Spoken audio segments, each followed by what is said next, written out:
چالو ہے؟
السلام علیکم ورحمۃ اللہ وبرکاتہ.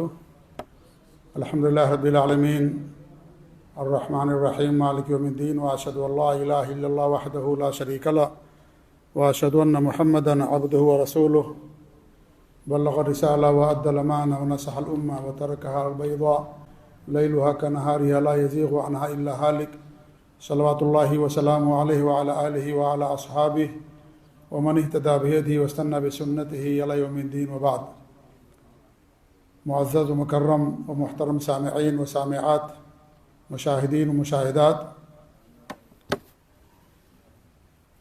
کل سے آپ کی جامع مسجد میں جبیل دعویٰ سینٹر کے اردو شعبے کی طرف سے شرح السنہ جو امام بربہاری کی بڑی ہی مختصر مگر جامع تصنیف ہے، اس کتاب کی شرح آپ کے سامنے مشہور و معروف عالم دین ڈاکٹر شیخ کلیم الدین یوسف حفظہ اللہ شرح فرما رہے ہیں.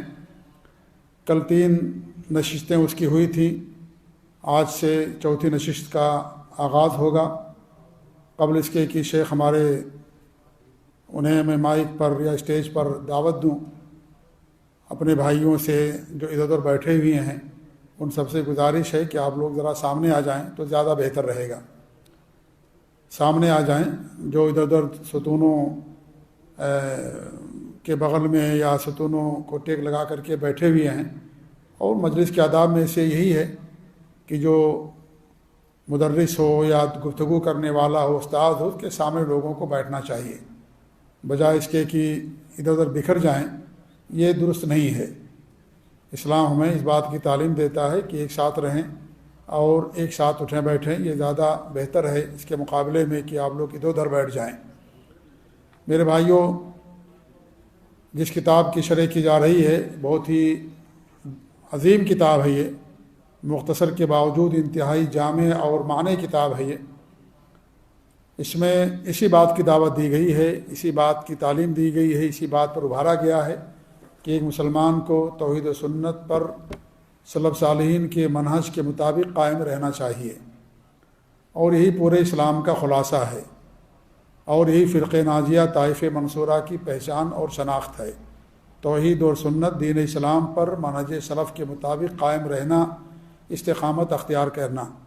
اللہ کے رسول صلی اللہ علیہ وسلم کے پاس ایک صحابی تشریف لائے اور انہوں نے مانوی سے سوال کیا کہ ایسی چیز بتائیے کہ اس کے بعد میں کسی اور سے نہ پوچھوں. تو آپ نے کہا قل آمنت باللہ ثم استقم، یہ کہو کہ میں نے اللہ پر ایمان لایا اور اسی پر استقامت کرو، اسی پر ڈٹ جاؤ، اسی پر جمے رہو.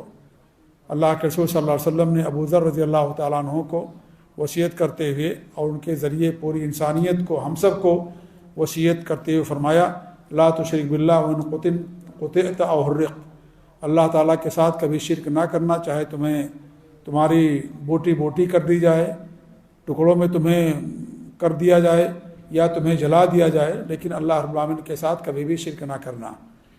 تو توحید پر قائم رہنا، اتباع سنت، سلف صالحین کے فہم اور عقیدے کے مطابق دین پر قائم رہنا، یہی دین ہے جو اللہ رب العالمین نے اپنے نبی کو دیا ہے.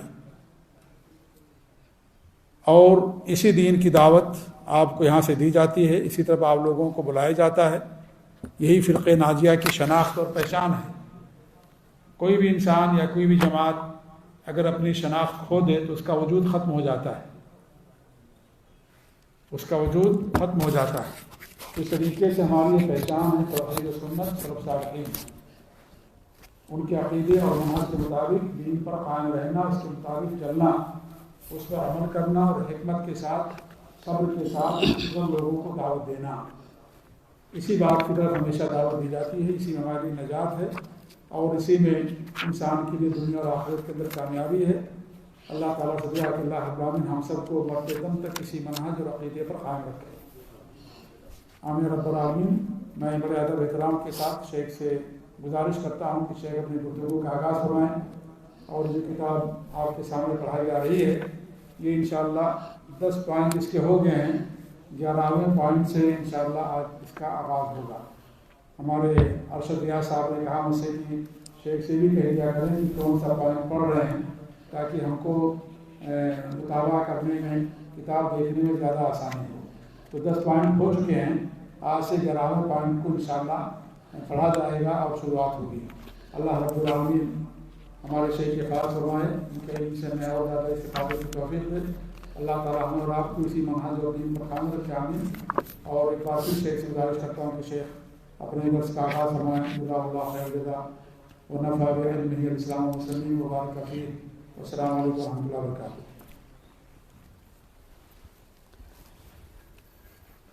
السلام علیکم ورحمۃ اللہ وبرکاتہ۔ الحمد للہ رب العالمین والصلاة والسلام علی رسولہ الامین محمد وعلی آلہ وصحبہ اجمعین، اما بعد۔ ہر قسم کی حمد و ثنا، تعریف و توصیف اللہ رب العزت ذوالجلال کے لیے لائق و زیبا ہے، اور درود و سلام ہو نبی اکرم صلی اللہ علیہ وسلم پر۔ ہم نے 10 نکات، تقریباً 10 پوائنٹ جو امام بربہاری رحمہ اللہ نے عقیدے کے تعلق سے بیان کیے تھے، اسے آپ کے سامنے شرح و بسط کے ساتھ رکھا ہے۔ آج انشاءاللہ 11ویں پوائنٹ سے ہم اپنی بات شروع کریں گے، جس میں امام بربہاری رحمہ اللہ فرماتے ہیں کہ اور اللہ آپ پر رحم فرمائے، جان لو کہ رب سبحانہ و تعالی کے بارے میں کلام کرنا نیا طریقہ ہے جو کہ بدعت اور گمراہی ہے۔ رب کے بارے میں کلام کرنا یعنی اللہ رب العالمین کی صفات کے سلسلے میں بیجا کلام کرنا، تعویل کرنا بدعتیوں کے طریقے پر، یہ بدعت اور گمراہی ہے، کیونکہ اللہ رب العالمین کی صفات کا ذکر قرآن مجید میں ہے اور احادیث رسول میں ہے۔ یہ چیز نبی صلی اللہ علیہ وسلم نے صحابہ کرام کو بتائی، اور صحابہ کرام نے اس پر آمنا و صدقنا کہا، کیوں، کیسے، اور بغیر کسی تعویل کے اس کے اوپر ایمان لایا، نہ اس کے تعلق سے زیادہ سوال کیا، نہ اس پر بحث و مباحثہ اور جدال کیا۔ رب تعالیٰ کے بارے میں صرف وہی بات کی جا سکتی ہے جو اس نے خود اپنی صفت قرآن مجید میں بیان فرمائی ہے، یعنی اللہ کے لیے اللہ کی جن صفات کا ذکر قرآن مجید میں آیا ہے، اور جو کچھ رسول اللہ صلی اللہ علیہ وسلم نے اپنے صحابہ رضی اللہ عنہم اجمعین سے بیان کیا ہے، وہی صفات اللہ کے لیے ثابت کی جا سکتی ہے، یعنی اللہ کی جن صفات کا ذکر قرآن میں آیا ہے اور اللہ رب العالمین کی جن صفات کا ذکر نبی صلی اللہ علیہ وسلم نے احادیث مبارکہ میں کیا ہے، انہی صفات کو اللہ کے لیے ثابت کیا جا سکتا ہے۔ اس کا انکار نہیں کیا جا سکتا، اس کی کیفیت بیان نہیں کی جا سکتی، اور نہیں اسے مخلوق سے مشابہ قرار دیا جا سکتا ہے۔ اس پر ویسے ہی ایمان لائیں جیسے کہ اللہ اس کے رسول نے بتایا ہے، اس کے حقیقی معنی پر بھی ایمان لانا ضروری ہے۔ اللہ نے قرآن مجید میں فرمایا اس جیسی کوئی چیز نہیں، لیس کمثلہ شیء، اللہ کے جیسی کوئی چیز نہیں، اللہ کے مشابہ اس کا ہمسر کوئی بھی چیز نہیں۔ پھر اللہ نے کہا وَهُوَ السَّمِيعُ الْبَصِيرُ، اللہ سننے والا بھی ہے اور دیکھنے والا بھی ہے۔ اللہ رب العالمین سننے والا بھی ہے اور دیکھنے والا بھی ہے۔ ہمارا رب اول ہے، کب کے بغیر، اور آخر ہے انتہا کے بغیر۔ وہ راز اور نہایت پوشیدہ چیزوں کو جانتا ہے، اور وہ اپنے عرش پر مستوی ہے، اس کا علم ہر جگہ ہے۔ کوئی بھی جگہ اس کے علم سے خالی نہیں ہے، کوئی بھی جگہ اس کے علم سے خالی نہیں ہے۔ اور اللہ رب العالمین کے صفات کے بارے میں کیسے اور کیوں جیسے سوالات وہی شخص کرتا ہے جو اللہ رب العالمین کے بارے میں شک کرنے والا ہوتا ہے، جو اللہ رب العالمین کے بارے میں شک کرنے والا ہوتا ہے۔ اللہ رب العالمین کے صفات میں سے ایک صفات العلیم ہے، جاننے والا۔ بندہ بھی العلیم ہے، لیکن اللہ رب العالمین کے جاننے میں اور بندے کے جاننے میں زمین و آسمان کا فرق ہے۔ اللہ رب العالمین علیم ہے، ہر ایک چیز کو جانتا ہے بغیر کسی حد کے، کوئی چیز اس کا احاطہ نہیں کر سکتی۔ اللہ رب العالمین نے ہر چیز کا احاطہ کیے ہوا ہے، اس کا علم ہر چیز کو محیط ہے، لیکن بندے کا علم اتنا محدود ہے کہ دیوار کے پیچھے کیا ہو رہا ہے اسے پتہ نہیں، خود اس کے گھر میں اس کے بچے کیا کر رہے ہیں اس کو پتہ نہیں۔ تو اگر بندہ بھی علیم، بندہ کا نام بھی، اس کی صفت بھی علیم ہے، جاننے والا، اور اللہ کی صفت بھی علیم ہے، تو صرف نام ایک جیسا ہے، حقیقت میں مشابہ نہیں۔ اب جیسے مثال کے طور پر ہم لوگوں کے پاس بھی چہرہ ہے، اور جانور جو ہوتے ہیں، جتنے بھی جانور ہیں، ان کے پاس بھی چہرہ ہے۔ ہمارا چہرہ اور ہمارے پاس چہرہ ہونا اور ان کے پاس چہرہ ہونا جانوروں کے پاس، کیا اس سے یہ لازم آتا ہے کہ انسان اور جانور ایک ہے؟ کیونکہ دونوں کے پاس چہرہ ہے، اس کے پاس جو چہرہ ہے اس کا ہے اور اس کے مطابق ہے، اور انسان کے پاس جو چہرہ ہے اس کے مطابق۔ تو اللہ رب العالمین کی جو صفات ہیں اس کے لائق ہیں، جس طریقے سے اللہ رب العالمین نے بیان کیا وہ اسی طریقے سے، جو اس کی ذات اور اس کے عظمت کے لائق ہے۔ اس کی کیفیت کو کوئی بیان نہیں کر سکتا، اس کی صفات کو، اللہ رب العالمین کی صفات کو بندوں کے صفات پر قیاس نہیں کیا جا سکتا۔ ہمارے پاس بھی ہاتھ ہے، جانوروں کے پاس بھی ہاتھ ہوتا ہے، دونوں کے ہاتھ میں فرق ہوتا ہے کہ نہیں؟ ہاتھ نام ہونے سے دونوں کا ایک جیسا ہونا لازم نہیں آتا ہے۔ تو اللہ رب العالمین نے کہا اس جیسی کوئی چیز نہیں، اللہ کے جیسی کوئی چیز ہو ہی نہیں سکتی، نہ اس کے برابر نہ اس کے ہم سر کوئی چیز ہو سکتی ہے۔ اور اللہ سننے والا بھی ہے، اللہ کی صفت سننا ہے، اللہ رب العالمین کی صفت جاننا بھی ہے۔ تو اللہ کے لیے جو صفات ثابت ہوئی ہیں ہم اس کو اللہ کے لیے ویسے ہی ثابت کریں گے جیسا کہ اللہ رب العالمین نے اور نبی صلی اللہ علیہ وسلم نے ثابت کیا ہے۔ اس کی کیفیت بیان نہیں کریں گے، اس کی تشبیہ، اس کو تشبیہ نہیں دیں گے، نہ ہی اس کا انکار کریں گے۔ اس کے بعد کہتے ہیں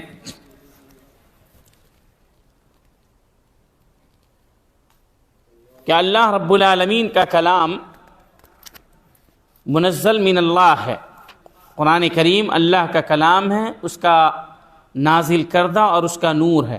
نور قرآن مجید کی صفت ہے، کیونکہ قرآن اللہ کی جانب سے ہے، اور جو اللہ کی جانب سے ہو وہ مخلوق نہیں ہو سکتا۔ اللہ کا کلام ہے، اللہ رب العالمین کا کلام مخلوق نہیں ہو سکتا۔ امام مالک ابن انس، امام احمد ابن حنبل اور دونوں کے پہلے اور بعد کے علماء و ائمہ رحمہم اللہ نے ایسا ہی فرمایا ہے، اس بارے میں بیجا تکرار کرنا کفر ہے۔ تو قرآن مجید اللہ رب العالمین کا کلام ہے، اور اللہ کا کلام اللہ کی صفت ہے، اللہ کا کلام مخلوق نہیں ہے۔ اللہ رب العالمین کا کلام اللہ رب العالمین کی صفت ہے، اور اس سلسلے میں پتہ ہے فتنہ خلق قرآن کے وقت میں کس قدر مسلمانوں کو آزمائشوں سے گزرنا پڑا۔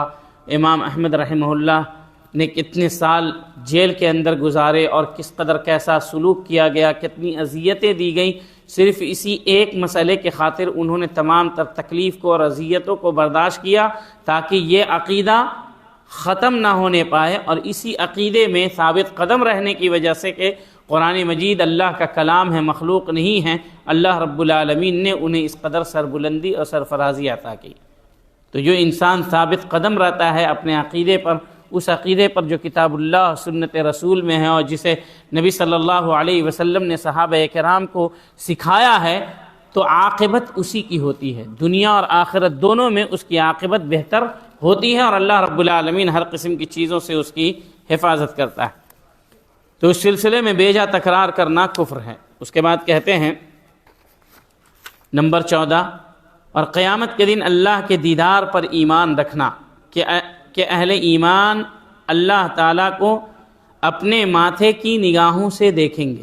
اہل ایمان جو اللہ پر ایمان رکھنے والے ہیں، مسلمان، وہ کل قیامت کے دن اللہ رب العالمین کو اپنی دونوں آنکھوں سے دیکھیں گے۔ اس آنکھوں سے اللہ کا ان آنکھوں سے دیدار کریں گے، اور وہ کسی آڑ اور ترجمان کے بغیر ان کا حساب لے گا، یعنی بندے کے درمیان اور اللہ کے درمیان کوئی ٹرانسلیٹر نہیں ہوگا۔ اللہ رب العالمین ڈائریکٹ بات کرے گا مومن بندوں سے، کیونکہ کفار کے سلسلے میں اللہ رب العالمین نے قرآن مجید میں فرمایا ہے کلا انہم عن ربہم یومئذ لمحجوبون، کہ کل قیامت کے دن کفار اور اللہ رب العالمین کے درمیان آڑ ہوگی، اللہ رب العالمین انہیں اپنے دیدار سے محروم رکھے گا۔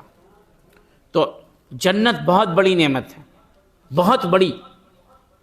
دنیا کی جتنی بھی نعمتیں ہیں، آخرت کی جتنی بھی نعمتیں ہیں، ان نعمتوں میں سے جو بڑی بڑی نعمتیں ہیں اس میں سے جنت بہت بڑی نعمت ہے۔ جب انسان جنت میں جائے گا تو جنت میں جانے کے بعد اللہ رب العالمین اس سے پوچھے گا اور کچھ چاہیے؟ تو وہ کہے گا اے اللہ تو نے ساری چیزیں دے دی، اب کیا چاہیے؟ تو اللہ رب العالمین کہے گا کہ آج سے میں تجھ سے راضی ہو گیا، کبھی ناراض نہیں ہوں گا۔ اور اس کے بعد، اس رضا کے بعد ایک اور نعمت ہوگی جو جنت سے اور اللہ کی رضا سے بڑھ کر کے ہوگی، وہ اللہ رب العالمین کا دیدار ہوگا۔ اور اللہ رب العالمین کا دیدار یقیناً اتنی بڑی نعمت ہوگی کہ اس نعمت کے سامنے مسلمان تمام نعمتوں کو بھول جائیں گے۔ بھلا جس سے انسان اتنی زیادہ ایک مسلمان محبت کرتا ہے، جس کے خاطر سلف صالحین نے، ان صحابہ کرام نے اور دیگر لوگوں نے اتنی مشقتیں برداشت کی، اتنی پریشانیاں برداشت کی، اور غیبی طور پر ایمان رکھا اور اللہ رب العالمین کی ہر بات کی تصدیق کی، تو جس سے محبت کرتا ہے انسان اور مسلمان، اللہ رب العالمین اسے اپنا دیدار کرائے گا، تو یقیناً تمام خوشیوں سے بڑھ کر کے اس کی خوشی اللہ رب العالمین کے دیدار میں ہوگی۔ اس لیے نبی صلی اللہ علیہ وسلم کہا کرتے تھے اللہم انی اسألک لذۃ النظر الی وجہک الکریم، کہ اللہ رب العالمین ہم تجھ سے دعا کرتے ہیں کہ تو ہمیں اپنے چہرہ شریفہ کا دیدار کرا۔ اور اہل جنت سے اللہ رب العالمین کہے گا کیا تم لوگ راضی ہو گئے؟ تو وہ کہیں گے کہ ہم کیوں نہیں راضی ہوں گے؟ تو اللہ رب العالمین کیونکہ تو نے ہمیں ہر چیز دے دی اور تو اپنی مخلوقات میں سے ساری چیز دے دی، تو اللہ رب العالمین کہے گا میں اس سے افضل چیز تم کو دوں گا، آج کے بعد سے میں تمہارے اوپر کبھی بھی ناراض نہیں ہوں گا، آج میں تم سے راضی ہو گیا۔ اس کے بعد اللہ رب العالمین کہے گا تمہیں اور کچھ چاہیے؟ تو وہ کہیں گے، اہل جنت کہیں گے کیا تو نے ہمارے چہرے کو منور نہیں کیا؟ کیا تم نے ہمیں جنت میں داخل نہیں کیا، جہنم سے نجات نہیں دیا؟ تو پھر اللہ رب العالمین اپنے حجاب کو ہٹائے گا، چنانچہ جب وہ اللہ کا دیدار کریں گے تو اللہ کے دیدار سے بڑھ کر کے محبوب اور بہتر اہل جنت کی نگاہوں میں کوئی چیز نہیں ہوگی۔ تو یہ اللہ رب العالمین کا دیدار، اس کے اوپر ایمان رکھنا لازم ہے، یہ عقیدے کا حصہ ہے۔ معتزلہ نے اور بہت سارے فرقے نے اس کا انکار کیا ہے کہ اللہ رب العالمین کی رؤیت اور دیدار نہیں ہو سکتی۔ تو بعض سلف کہتے ہیں کہ تم نے دنیا میں انکار کیا ہے، اللہ تمہیں آخرت میں بھی اس دیدار سے محروم رکھے۔ اور قیامت کے دن ترازو پر ایمان رکھنا ہے، قیامت کے دن ترازو پر بھی ایمان رکھنا ہے، میزان ترازو۔ قیامت کے دن اللہ نے کہا وَنَضَعُ الْمَوَازِينَ الْقِسْطَ لِيَوْمِ الْقِيَامَةِ، کہ قیامت کے دن ہم ترازو رکھیں گے اور کسی کے اوپر کچھ بھی ظلم نہیں کیا جائے گا۔ اگر کسی نے رائے کے برابر بھی عمل کیا ہوگا تو اس کو تول کر کے اس کے برابر اس کو اجر و ثواب دیا جائے گا۔ اتنا سا بھی اگر کوئی ظلم کیا ہوگا تو اس ظلم کا بدلہ اس سے لیا جائے گا، اور اللہ کے حق میں سے ہوگا تو اللہ چاہے معاف کرے اور اللہ چاہے تو اسے سزا دے دے۔ اللہ نے کہا والوزن یومئذ الحق، ترازو جو ہے، وزن جو ہے قیامت کے دن حق ہے۔ تو میزان اس کے دو پلڑے ہوں گے اور اس کی لسان بھی ہوگی۔ لسان مطلب وہ بیچ کا جو کانٹا ہوتا ہے نا، جو دائیں بائیں ہوتا رہتا ہے وزن کی وجہ سے، اسی کو ترازو کی زبان یا لسان کہتے ہیں۔ تو ترازو باضابطہ ہوگا جس کے اندر بندے کے نامہ اعمال، جسے جسم کی شکل دی جائے گی اور اس کو تولا جائے گا۔ ابھی کل گزری ہے بات کہ وہ ایک شخص تھا جس کے پاس 99 گناہوں کا دفتر تھا اور صرف ایک بطاقہ تو توحید تھا، توحید کا کارڈ تھا، توحید کا کارڈ ایک پلڑے میں رکھا گیا، 99 گناہوں کا دفتر دوسرے پلڑے میں رکھا گیا، تو توحید والا پلڑا جھک گیا، وزنی ہو گیا۔ اسی طریقے سے صحیح بخاری کی آخری حدیث ہے، نبی صلی اللہ علیہ وسلم نے فرمایا کلمتان حبیبتان الی الرحمن خفیفتان علی اللسان ثقیلتان فی المیزان، کہ دو کلمے اللہ رب العالمین کو بہت پسند ہیں، زبان پر ہلکے ہیں لیکن وزن کے اعتبار سے قیامت کے دن میزان میں بڑے بھاری ہوں گے۔ وہ کون ہیں؟ سبحان اللہ وبحمدہ سبحان اللہ العظیم۔ تو قیامت کے دن میزان اور ترازو قائم کیا جائے گا، اس پر ایمان لانا ضروری ہے، اس میں خیر و شر دونوں کو وزن کیا جائے گا۔ جیسے کہ کل بات آئی 99 گناہوں کا دفتر تھا، اس کو وزن کیا گیا، ایک طرف نیکی کے طور پر توحید کا کارڈ تھا، اس کو وزن کیا گیا۔ عذاب قبر پر بھی ایمان لانا ہے۔ عذاب قبر کے بہت سارے لوگ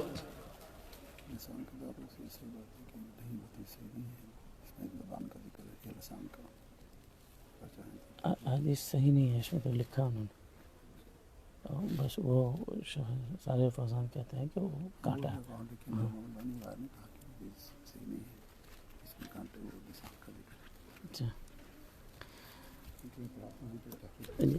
تو اس حدیث کے اندر جو ذکر ہے والایمان بالمیزان یوم القیامت یوزن فیہ الخیر والشر لہو کفتان ولسان، کہ میزان کا 2 پلڑا ہوگا اور اس کی ایک لسان ہوگی، کانٹا ہوگی۔ تو کانٹے سے مراد جیسا کہ میں نے کہا کہ وہ بیچ والا جو ہوتا ہے جو دائیں بائیں ہوتا ہے، لیکن جس حدیث میں اس کا ذکر آیا شیخ نے اضافہ کیا ہے جزا اللہ خیرہ کہ اس لفظ کا اضافہ جو ہے وہ صحیح نہیں ہے، اس سندن وہ حدیث جس میں لسان کا ذکر ہے وہ صحیح نہیں ہے۔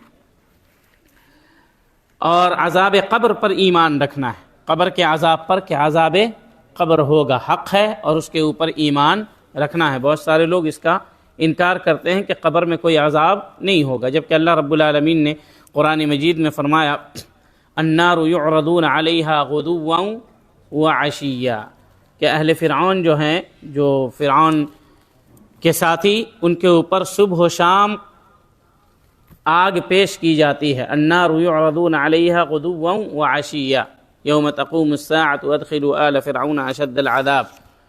تو عذاب قبر قرآن سے بھی ثابت ہے اور حدیث سے بھی ثابت ہے، اور اہل سنت کا اجماعی مسئلہ ہے کہ قبر میں عذاب ہوگا۔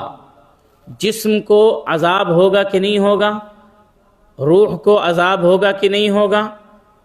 تو صحیح بات جو شیخ الاسلام ابن تیمیہ رحمہ اللہ نے لکھی ہے کہ جسم کو بھی عذاب ہوگا اور روح کو بھی عذاب ہوگا، جسم کو بھی عذاب ہوگا اور روح کو بھی عذاب ہوگا۔ منکر نکیر کے اوپر بھی ایمان رکھنا ہے۔ منکر نکیر 2 فرشتوں کا نام، جو فرشتے آئیں گے مرنے کے بعد حساب لینے کے لیے، مرنے کے بعد حساب لینے کے لیے آئیں گے، اور دونوں فرشتے کالے ہوں گے، آنکھیں نیلی ہوں گی، اور ایک کو منکر کہا جاتا ہے، دوسرے کو نکیر کہا جاتا ہے۔ وہی آ کر کے سوال کریں گے من ربک ما دینک من نبیک، اور اس شخص کے بارے میں تم کیا کہتے ہو الذی بعث فیکم۔ تو منکر نکیر کے اوپر بھی ایمان رکھنا ہے کہ وہ ہم سے سوال کریں گے۔ تو چنانچہ جو انسان ایمان والا ہوگا، سوال میں کامیاب ہو جائے گا، اللہ رب العالمین اس کے اوپر آسانی کرے گا، اس کی قبر میں کشادگی کر دی جائے گی، اس کو وہاں سے اس کی جنت دکھائی جائے گی۔ یعنی دنیا میں جتنے بھی انسان پیدا ہوئے، جتنے، سب کی ایک سیٹ جنت میں ہے اور سب کی ایک سیٹ جہنم میں ہے، سب کی۔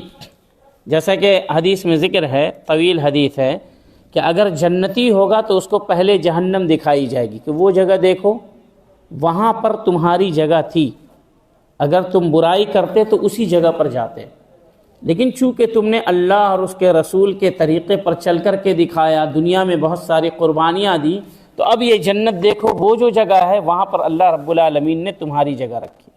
اور جو لوگ برے ہوں گے، جہنمی ہوں گے، پہلے انہیں جنت دکھائی جائے گی کہ دیکھو وہ جو جگہ ہے جنت میں، اسے تم نے مس کر دیا، وہ جگہ تمہاری تھی، لیکن چونکہ تم نے اللہ اس کے رسول کی نافرمانی کی، تو اب اللہ رب العالمین نے تمہاری جہنم میں وہ جگہ مقرر کی ہے، اب تم وہیں جاؤ گے۔ اور پھر اس کے بعد عذاب کا سلسلہ اس کے ساتھ شروع ہوگا، اور مومنین کو کہا جائے گا کہ سو جاؤ، وہ آرام سے سو جائیں گے۔ تو اگر کوئی کہتا ہے کہ چین و سکون کب ملے گا، دنیا میں چین و سکون نہیں۔ اگر صرف پیسہ ہی چین و سکون ہوتا تو مالدار جتنے تھے وہ کبھی بیماریوں سے نہ مرتے۔ سکون اس قدم پہ ہے، اس پہلے قدم میں ہے جو آپ قبر میں رکھیں گے۔ چنانچہ امام احمد رحمہ اللہ سے پوچھا گیا متى الراحہ، انسان کو راحت اور سکون کب ملے گا؟ تو انہوں نے کہا اول قدم یضعها الرجل فی القبر، کہ انسان جیسے قبر میں داخل ہوگا، مومن ہے تو چین کی نیند سوئے گا، سکون سے رہے گا۔ تو سکون اس دنیا میں نہیں ہے، اطمینان اور سکون دین اسلام پر عمل کرنے میں، اللہ کی رضا کو تلاشنے میں ہے۔ یہ سکون کے حصول کا ذریعہ ہے، اس سکون کا جس کے بعد کوئی پریشانی نہیں ہوگی، وہ جنت کا سکون۔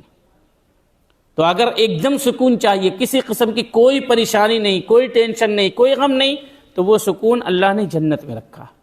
دنیا آزمائش کے لیے، اختبار کے لیے ہے۔ الذی خلق الموت والحیات لیبلوکم ایکم احسن عملا، کہ جس نے موت اور حیات کو، اس دنیا کو صرف اور صرف آزمائش کے لیے پیدا کیا ہے، کون اچھا عمل کرتا ہے، کون یہاں قربانی دیتا ہے وہاں سکون حاصل کرنے کے لیے۔ تو یہاں پر سکون کی تلاش میں رہیں گے، قربانی نہیں دیں گے تو پھر وہاں سکون نہیں ملے۔ تو یہاں قربانی خواہشات کی دینی پڑے گی، اپنے اوقات کی، اپنے مال کی، بہت ساری چیزوں کی قربانی دے کر کے اللہ کو خوش کرنا پڑے گا، تو پھر جا کر کے ایسی جنت ملے گی جہاں پر صرف سکون ہی نہیں ہوگا، بلکہ نہ وہاں پر بڑھاپا ہوگا نہ موت ہوگی، اور وہاں پر رب کا دیدار ہوگا اور نبی اکرم صلی اللہ علیہ وسلم سے ملاقات ہوگی۔ تو منکر نکیر کے اوپر ایمان رکھنا ہے، اور یہ حق ہے۔ اور نبی صلی اللہ علیہ وسلم کے حوض پر ایمان رکھنا ہے۔ حوض قیامت کے دن ہوگا، جب فیصلہ ہو رہا ہوگا اس وقت میں حوض ہوگا۔ حوض میں اور حوض کوثر میں فرق ہے۔ حوض میں اور حوض کوثر میں فرق ہے۔ اصل میں کوثر کو کہتے ہیں، اور حوض کو کہتے ہیں۔ حوض کوثر کوئی چیز نہیں، لیکن لوگ ملا کر کے بولتے ہیں، تو اس اعتبار سے دیکھا جائے تو حوض الگ ہوتا ہے، اور حوض کوثر جس کو ہم کہتے ہیں، جس کوثر کے نام سے جانتے ہیں، وہ جنت میں ہوگی۔ انا اعطیناک الکوثر، یہ جو انعام ہے، یہ کوثر جو ہے وہ جنت میں ہوگی، اور اسی جنت کے کوثر سے میزاب پرنالہ اس حوض میں قیامت کے دن گر رہا ہوگا، جہاں نبی صلی اللہ علیہ وسلم پلا رہے ہیں۔ تو یہ فرق علماء نے کیا ہے۔ اور وہ حوض کتنا بڑا ہوگا؟ تقریباً انسان 1 مہینے کی مدت جتنا چل کر کے جا سکتا ہے، 1 مہینہ چلتا رہے تو جتنا چل کر کے جا سکتا ہے، ایک طرف کی لمبائی اس حوض کی اتنی ہوگی۔ اور وہاں پر جو پیالے ہوں گے، کأس، پینے والے کپ جو ہوں گے، اس کی تعداد ستاروں سے بھی زیادہ ہوگی۔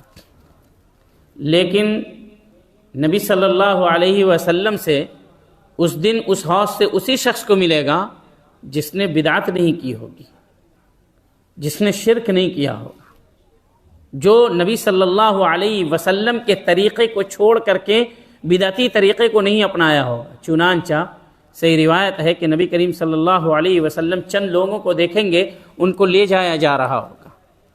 نبی کریم صلی اللہ علیہ وسلم کہیں گے اسیحابی اسیحابی، یہ میرے ساتھی ہیں، ان کے لیے راستہ چھوڑا جائے، انہیں لایا جائے۔ تو جو فرشتے ان کے ساتھ ہوں گے وہ کہیں گے انک لا تدری ما احدثوا بعدک، کیا آپ کو نہیں پتا آپ کے جانے کے بعد ان لوگوں نے دین میں کتنی نت نئی چیزوں کو ایجاد کیا یا ایجاد بندہ رسومات پر عمل کیا۔ جب نبی کریم صلی اللہ علیہ وسلم سنیں گے تو غصے میں آ جائیں گے اور کہیں گے سحقاً سحقاً لمن غیر وبدل، کہ جاؤ بربادی ہو، دھتکارے جاؤ تم لوگ، تم نے میرے بعد دین کو بدل کر کے رکھ دیا، تم میرے حوض سے پینے کے لائق نہیں۔ تو بدعتی نہیں پی پائیں گے، اسی طریقے سے بے نمازی بھی نہیں پی پائیں گے، جو بے نمازی ہوں گے نہیں پی پائیں گے۔ چنانچہ اسی حدیث میں ہے کہ صحابہ کرام نے پوچھا کہ اللہ کے رسول اتنی بھیڑ ہوگی، ہر امت کے لوگ ہوں گے، اتنی تعداد ہوگی، آپ ہمیں پہچانیں گے کیسے؟ تو نبی صلی اللہ علیہ وسلم نے فرمایا کہ آثار وضو سے، وضو کا جو اثر ہوگا اس سے میں پہچانوں گا۔ اور وضو آدمی کیوں کرتا ہے؟ نماز پڑھنے کے لیے، بآثار الوضو۔ تو وضو سے نبی صلی اللہ علیہ وسلم پہچانیں گے میری امت کا شخص ہے، اور کہیں گے تو اس دن بھی آئیڈینٹی ہوگی ہر انسان کی۔ نبی سے ملاقات ہوگی، حوض کے اوپر جائیں گے، وہاں پئیں گے، تو وہاں جا کر کے پینے کے لیے، نبی سے ملاقات کرنے کے لیے قیامت کے دن نماز کی پابندی ضروری ہے، بدعت اور اہل بدعت سے دوری ضروری ہے، اور سب سے پہلے موحد بننا ضروری ہے۔ تبھی جا کر کے قیامت کے دن حوض سے نبی صلی اللہ علیہ وسلم کے پاس جا کر کے آپ پی سکتے ہیں۔ تو نبی صلی اللہ علیہ وسلم کے حوض کی، اور بلکہ یہ بھی کہ قیامت کے دن کیسا دن ہوگا قیامت کا؟ یہ جو چند میل کی دوری پہ یہ سورج ہوگا۔ گرمی کے زمانے میں آدمی نکلتا ہے 1-2 کلومیٹر، چلتا نہیں ہے، بلکہ نکلے باہر پیاس لگ جاتی ہے۔ اس دن لوگ پسینے میں ڈوبے ہوں گے اپنے اپنے گناہوں کے اعتبار سے، اور ہر آدمی نفسی نفسی کے عالم میں ہوگا۔ نفسی نفسی کا مطلب صرف اپنے چکر میں ہوگا کہ میں کیسے بچ جاؤں۔ ایسی صورت میں جو موحد ہوں گے، نمازی ہوں گے، اور جنہوں نے بدعت اور اہل بدعت سے دوری اختیار کی ہوگی، نبی صلی اللہ علیہ وسلم کے پاس جا کر کے نبی صلی اللہ علیہ وسلم کے حوض کے پاس جا کر کے اپنی پیاس بجھائیں گے۔ اور نبی صلی اللہ علیہ وسلم نے فرمایا کہ جو ایک مرتبہ پی لے گا پھر وہ اسے پیاس ہی نہیں لگے گی پورے قیامت۔ اور قیامت کا ایک دن کتنا کا ہوگا؟ 50,000 سال کے برابر۔ اور رسول اللہ صلی اللہ علیہ وسلم کے حوض پر ایمان رکھنا ہے۔ ہر نبی کا حوض ہوگا سوائے صالح علیہ السلام کی۔ یہ حدیث صحیح نہیں ہے، یہ جو اضافہ ہے یہ صحیح نہیں ہے کہ صالح علیہ السلام کا حوض نہیں ہوگا کیونکہ ان کی اونٹنی کے لیے حوض تھا، تو یہ اضافہ صحیح نہیں ہے۔ صحیح بات یہ ہے کہ سارے نبیوں کے لیے حوض ہوگا۔ نبی صلی اللہ علیہ وسلم کے حوض کی خصوصیت یہ ہوگی کہ اس کا میزاب کوثر سے آ رہا ہوگا۔ اس کے بعد جن امور پر ایمان لانا ہے اس میں نبی صلی اللہ علیہ وسلم کی سفارش بھی ہے کہ نبی صلی اللہ علیہ وسلم گنہگاروں کے لیے سفارش کریں گے۔ اس شفاعت یا سفارش کا انکار خوارج اور معتزلہ کرتے ہیں۔ خوارج اور معتزلہ شفاعت کو مانتے ہی نہیں ہیں۔ کیوں؟ کیونکہ ان دونوں کا عقیدہ یہ ہے، خوارج کا اور معتزلہ کا، کہ اگر کوئی انسان گناہ کر لے تو خوارج کہتے ہیں کہ وہ دائرہ اسلام سے خارج ہو جاتا ہے اور ہمیشہ ہمیشہ جہنمی ہو جاتا ہے، اور معتزلہ کہتے ہیں کہ وہ دائرہ اسلام سے نکل جاتا ہے، منزلہ بین المنزلتین رہتا ہے، لیکن آخرت میں نتیجے کے اعتبار سے وہ جہنم میں ہوگا، اور نبی کی شفاعت کا انکار کرتا ہے۔ نبی صلی اللہ علیہ وسلم کی شفاعت کسے ملے گی؟ نبی صلی اللہ علیہ وسلم نے فرمایا، صحیح حدیث ہے، لِكُلِّ نَبِيٍّ دَعْوَةٌ مُسْتَجَابَةٌ، کہ ہر نبی کو اللہ رب العالمین نے، نبی کی شفقت دیکھیں، ان کی ہمدردی مہربانی اپنی امت کے لیے دیکھیں، کہ نبی کریم صلی اللہ علیہ وسلم نے فرمایا کہ اللہ رب العالمین نے ہر نبی کو ایک ایسی دعا کا حق دیا تھا کہ وہ جب وہ دعا کریں ان کی وہ دعا گارنٹڈ قبول ہوگی۔ اس دعا کے قبولیت کی ضمانت تھی۔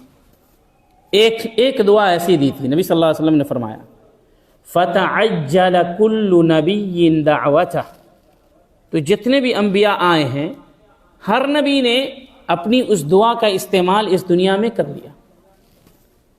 اس کے بعد نبی صلی اللہ علیہ وسلم فرماتے ہیں، وَإِنِّي اخْتَبَأْتُ دَعْوَتِي شَفَاعَةً لِأُمَّتِي يَوْمَ الْقِيَامَةِ، لیکن میں نے اس دعا کو چھپا کر کے اپنی امت کے لیے رکھا ہے، جس کا استعمال میں قیامت کے دن کروں گا۔ فَهِيَ نَائِلَةٌ إِن شَاءَ اللَّهُ لِمَن مَّاتَ لَا يُشْرِكُ بِاللَّهِ شَيْئًا، اور اس دعا کے اندر ہر وہ شخص داخل ہو جائے گا جس نے اللہ کے ساتھ کسی کو شریک نہیں ٹھہرایا۔ تو یہ نبی صلی اللہ علیہ وسلم نے ایک حدیث میں کہا کہ جتنا مجھے تکلیف دی گئی ہے کسی اور کو اس دنیا میں نہیں دی گئی۔ پھر بھی نبی صلی اللہ علیہ وسلم نے اپنی امت کے خلاف اس دعا کو استعمال نہیں کیا۔ نوح علیہ السلام نے استعمال کیا، لوط علیہ السلام نے استعمال کیا، دیگر نبیوں نے استعمال کیا۔ نبی صلی اللہ علیہ وسلم نے کہا مجھے جتنی تکلیف دی گئی کسی اور کو نہیں دی گئی۔ پھر بھی نبی صلی اللہ علیہ وسلم نے کہا میں نے اپنی امت کے لیے دعا کو چھپا کر کے بچا کر کے رکھا ہے تاکہ میں کل قیامت کے دن شفاعت کروں اور میری امت کے زیادہ سے زیادہ لوگ جنت میں اس شفاعت کی وجہ سے، اس دعا کی وجہ سے جا سکیں۔ نبی صلی اللہ علیہ وسلم امت کے لیے اتنے فکر مند تھے کہ زیادہ سے زیادہ وہ جنت میں داخل کرنا چاہتے تھے، اور ہم اتنے بے فکر ہیں کہ نبی صلی اللہ علیہ وسلم کی سنت چھوٹ جاتی ہے، ان کی اطاعت بہت سارے کاموں میں مفقود ہوتی ہے اور ہمیں کوئی پرواہ نہیں ہے۔ تو ظاہر سی بات ہے جو نبی سے جتنی سچی محبت کرے گا، جتنی نبی صلی اللہ علیہ وسلم کی اطاعت و بندگی کرے گا، اسے نبی صلی اللہ علیہ وسلم کی شفاعت نصیب ہوگی۔ شفاعت کے کئی اقسام ہیں، اور اس میں سب سے پہلے شفاعت عظمیٰ ہے۔ شفاعت عظمیٰ کس کو کہتے ہیں؟ کہ قیامت کے دن اللہ رب العالمین بہت غصے میں ہوگا، اور اتنا غصہ کبھی نہیں ہوا ہوگا۔ امت انتظار میں ہوگی، جیسا کہ ابھی بات گزر چکی ہے کہ سورج آسمان سے پورا نیچے چلا آئے گا، انسان کے سروں پر ہوگا، سب گرمی سے پریشان ہوں گے، پسینے میں ڈوب رہے ہوں گے۔ ہر آدمی یہ چاہے گا کاش اللہ فیصلہ شروع کرتے۔ کوئی نوح علیہ السلام کے پاس جائیں گے، کوئی پھر ابراہیم علیہ السلام کے پاس، تمام نبیوں کے پاس جائیں گے، سب نبی کہیں گے کہ آج اللہ کسی کی نہیں سنے گا، سب کہیں گے نفسی نفسی۔ تمام نبی معذرت کر لیں گے پوری امت سے۔ اخیر میں سید المرسلین خاتم النبیین محمد الرسول اللہ صلی اللہ علیہ وسلم کے پاس جب لوگ آئیں گے تو نبی صلی اللہ علیہ وسلم کہیں گے نعم انا لہا، یہ شفاعت، اس شفاعت کا حق مجھے ہے۔ پھر جائیں گے اور جا کر کے فوراً نہیں کہیں گے اللہ آپ فیصلہ کر دیجیے، اللہ رب العالمین کی بندگی کریں گے۔ اس کو کہتے ہیں اللہ کا احترام، اللہ رب العالمین کی تعظیم، کہ جائیں گے اور سجدے میں گر پڑیں گے اور کہیں گے، نبی صلی اللہ علیہ وسلم نے فرمایا کہ میں اللہ کی تعریف کرتا جاؤں گا اور اللہ مجھے ایسے ایسے کلمات کا الہام کرے گا جس کلمات کا میں نے استعمال دنیا میں نہیں کیا ہوگا۔ اس کے بعد اللہ رب العالمین کہے گا ارفع رأسک وسل تعطى واشفع تشفع، کہ آپ اپنے سر کو اٹھائیں اور جو مانگنا ہے آپ مانگے، آپ کو دیا جائے گا، اور جو سفارش کرنی ہے آپ کیجیے، آپ کی سفارش قبول کی جائے گی۔ تو پھر نبی صلی اللہ علیہ وسلم کہیں گے کہ اے اللہ تیرے یہ بندے فیصلے کے انتظار میں ہیں، اب اپنے بندوں کا فیصلہ شروع کر۔ تو اس کو کہتے ہیں شفاعت عظمیٰ، کہ جو کوئی نہیں کر پائیں گے اللہ رب العالمین وہ حق نبی صلی اللہ علیہ وسلم کو دے گا، اور نبی صلی اللہ علیہ وسلم اللہ رب العالمین سے گزارش کریں گے، سجدہ کرنے کے بعد، عبادت کرنے کے بعد، دعائیں کرنے کے بعد، اللہ کی تعریف کرنے کے بعد، تو اللہ رب العالمین ان کو یہ حق دے گا۔ تو یہ پہلی سفارش ہوگی۔ دوسری قسم کی سفارش ہوگی کہ اللہ رب العالمین کی سفارش کریں گے نبی صلی اللہ علیہ وسلم کہ اللہ اہل جنت کو تو جنت میں داخل کر دے۔ تیسری سفارش ہوگی کہ اپنے چچا کے لیے کریں گے، چچا کے لیے جو ایک دم جہنم کے نچلے درجے میں ہوتے، لیکن نبی کی شفاعت سے، نبی کی سفارش سے وہ انہیں جہنم کے اوپر والے درجے میں، نچلے درجے میں کفار اور منافقین ہوں گے، اوپر والے درجے میں رکھا جائے گا، جو نچلے درجے کے مقابلے میں جہاں پر کم عذاب ہوگا اور سختی کم ہوگی۔ چوتھی سفارش ہوگی کہ نبی صلی اللہ علیہ وسلم اپنی امت کے ان لوگوں کے لیے کریں گے جو لوگ جنت میں بغیر حساب و کتاب کے داخل ہوں گے۔ یہ نبی صلی اللہ علیہ وسلم چوتھی سفارش کریں گے۔ اور پانچویں سفارش وہ ہوگی کہ جو نبی صلی اللہ علیہ وسلم ایسے لوگوں کے لیے کریں گے، نبی صلی اللہ علیہ وسلم، یہ چار سفارش جو ہے وہ نبی صلی اللہ علیہ وسلم کے ساتھ خاص ہے۔ یہ چار سفارش جو ہے نبی صلی اللہ علیہ وسلم، بلکہ 5 سفارش نبی صلی اللہ علیہ وسلم کے ساتھ خاص ہے۔ اس کے بعد تمام لوگوں کو سفارش کا حق ملے گا، خاص کر کے جو مومنین رہیں گے، صالحین رہیں گے، تمام انبیاء سفارش کریں گے، اور جو لوگ جن کا فیصلہ جہنم میں جانے کا ہو چکا ہوگا، نبی صلی اللہ علیہ وسلم ان کے لیے سفارش کریں گے کہ اللہ تو معاف کر دے اور انہیں جنت میں داخل کر دے۔ پھر کچھ لوگ جہنم میں جا چکے ہوں گے، نبی صلی اللہ علیہ وسلم ان کے لیے سفارش کریں گے کہ اللہ جو لوگ موحدین ہیں انہیں نکال کر کے تو جنت میں داخل کر دے۔ تو نبی صلی اللہ علیہ وسلم آخر حد تک کوشش کرتے رہیں گے کہ اپنی امت کو بچا لیں، لیکن ان کے لیے جو لوگ موحدین ہوں گے، جنہوں نے اپنے دامن کو شرک سے آلودہ نہیں کیا ہوگا۔ شفاعت کے لیے 2 شرطیں جس کے لیے آپ سفارش کر رہے ہیں، اللہ رب العالمین راضی ہو اس سے، اور اللہ کس سے راضی ہوتا ہے؟ جو موحد ہوتے ہیں، جو موحد ہوتے ہیں۔ اور اللہ رب العالمین اجازت بھی دے، اللہ رب العالمین اس کے لیے اجازت بھی دے۔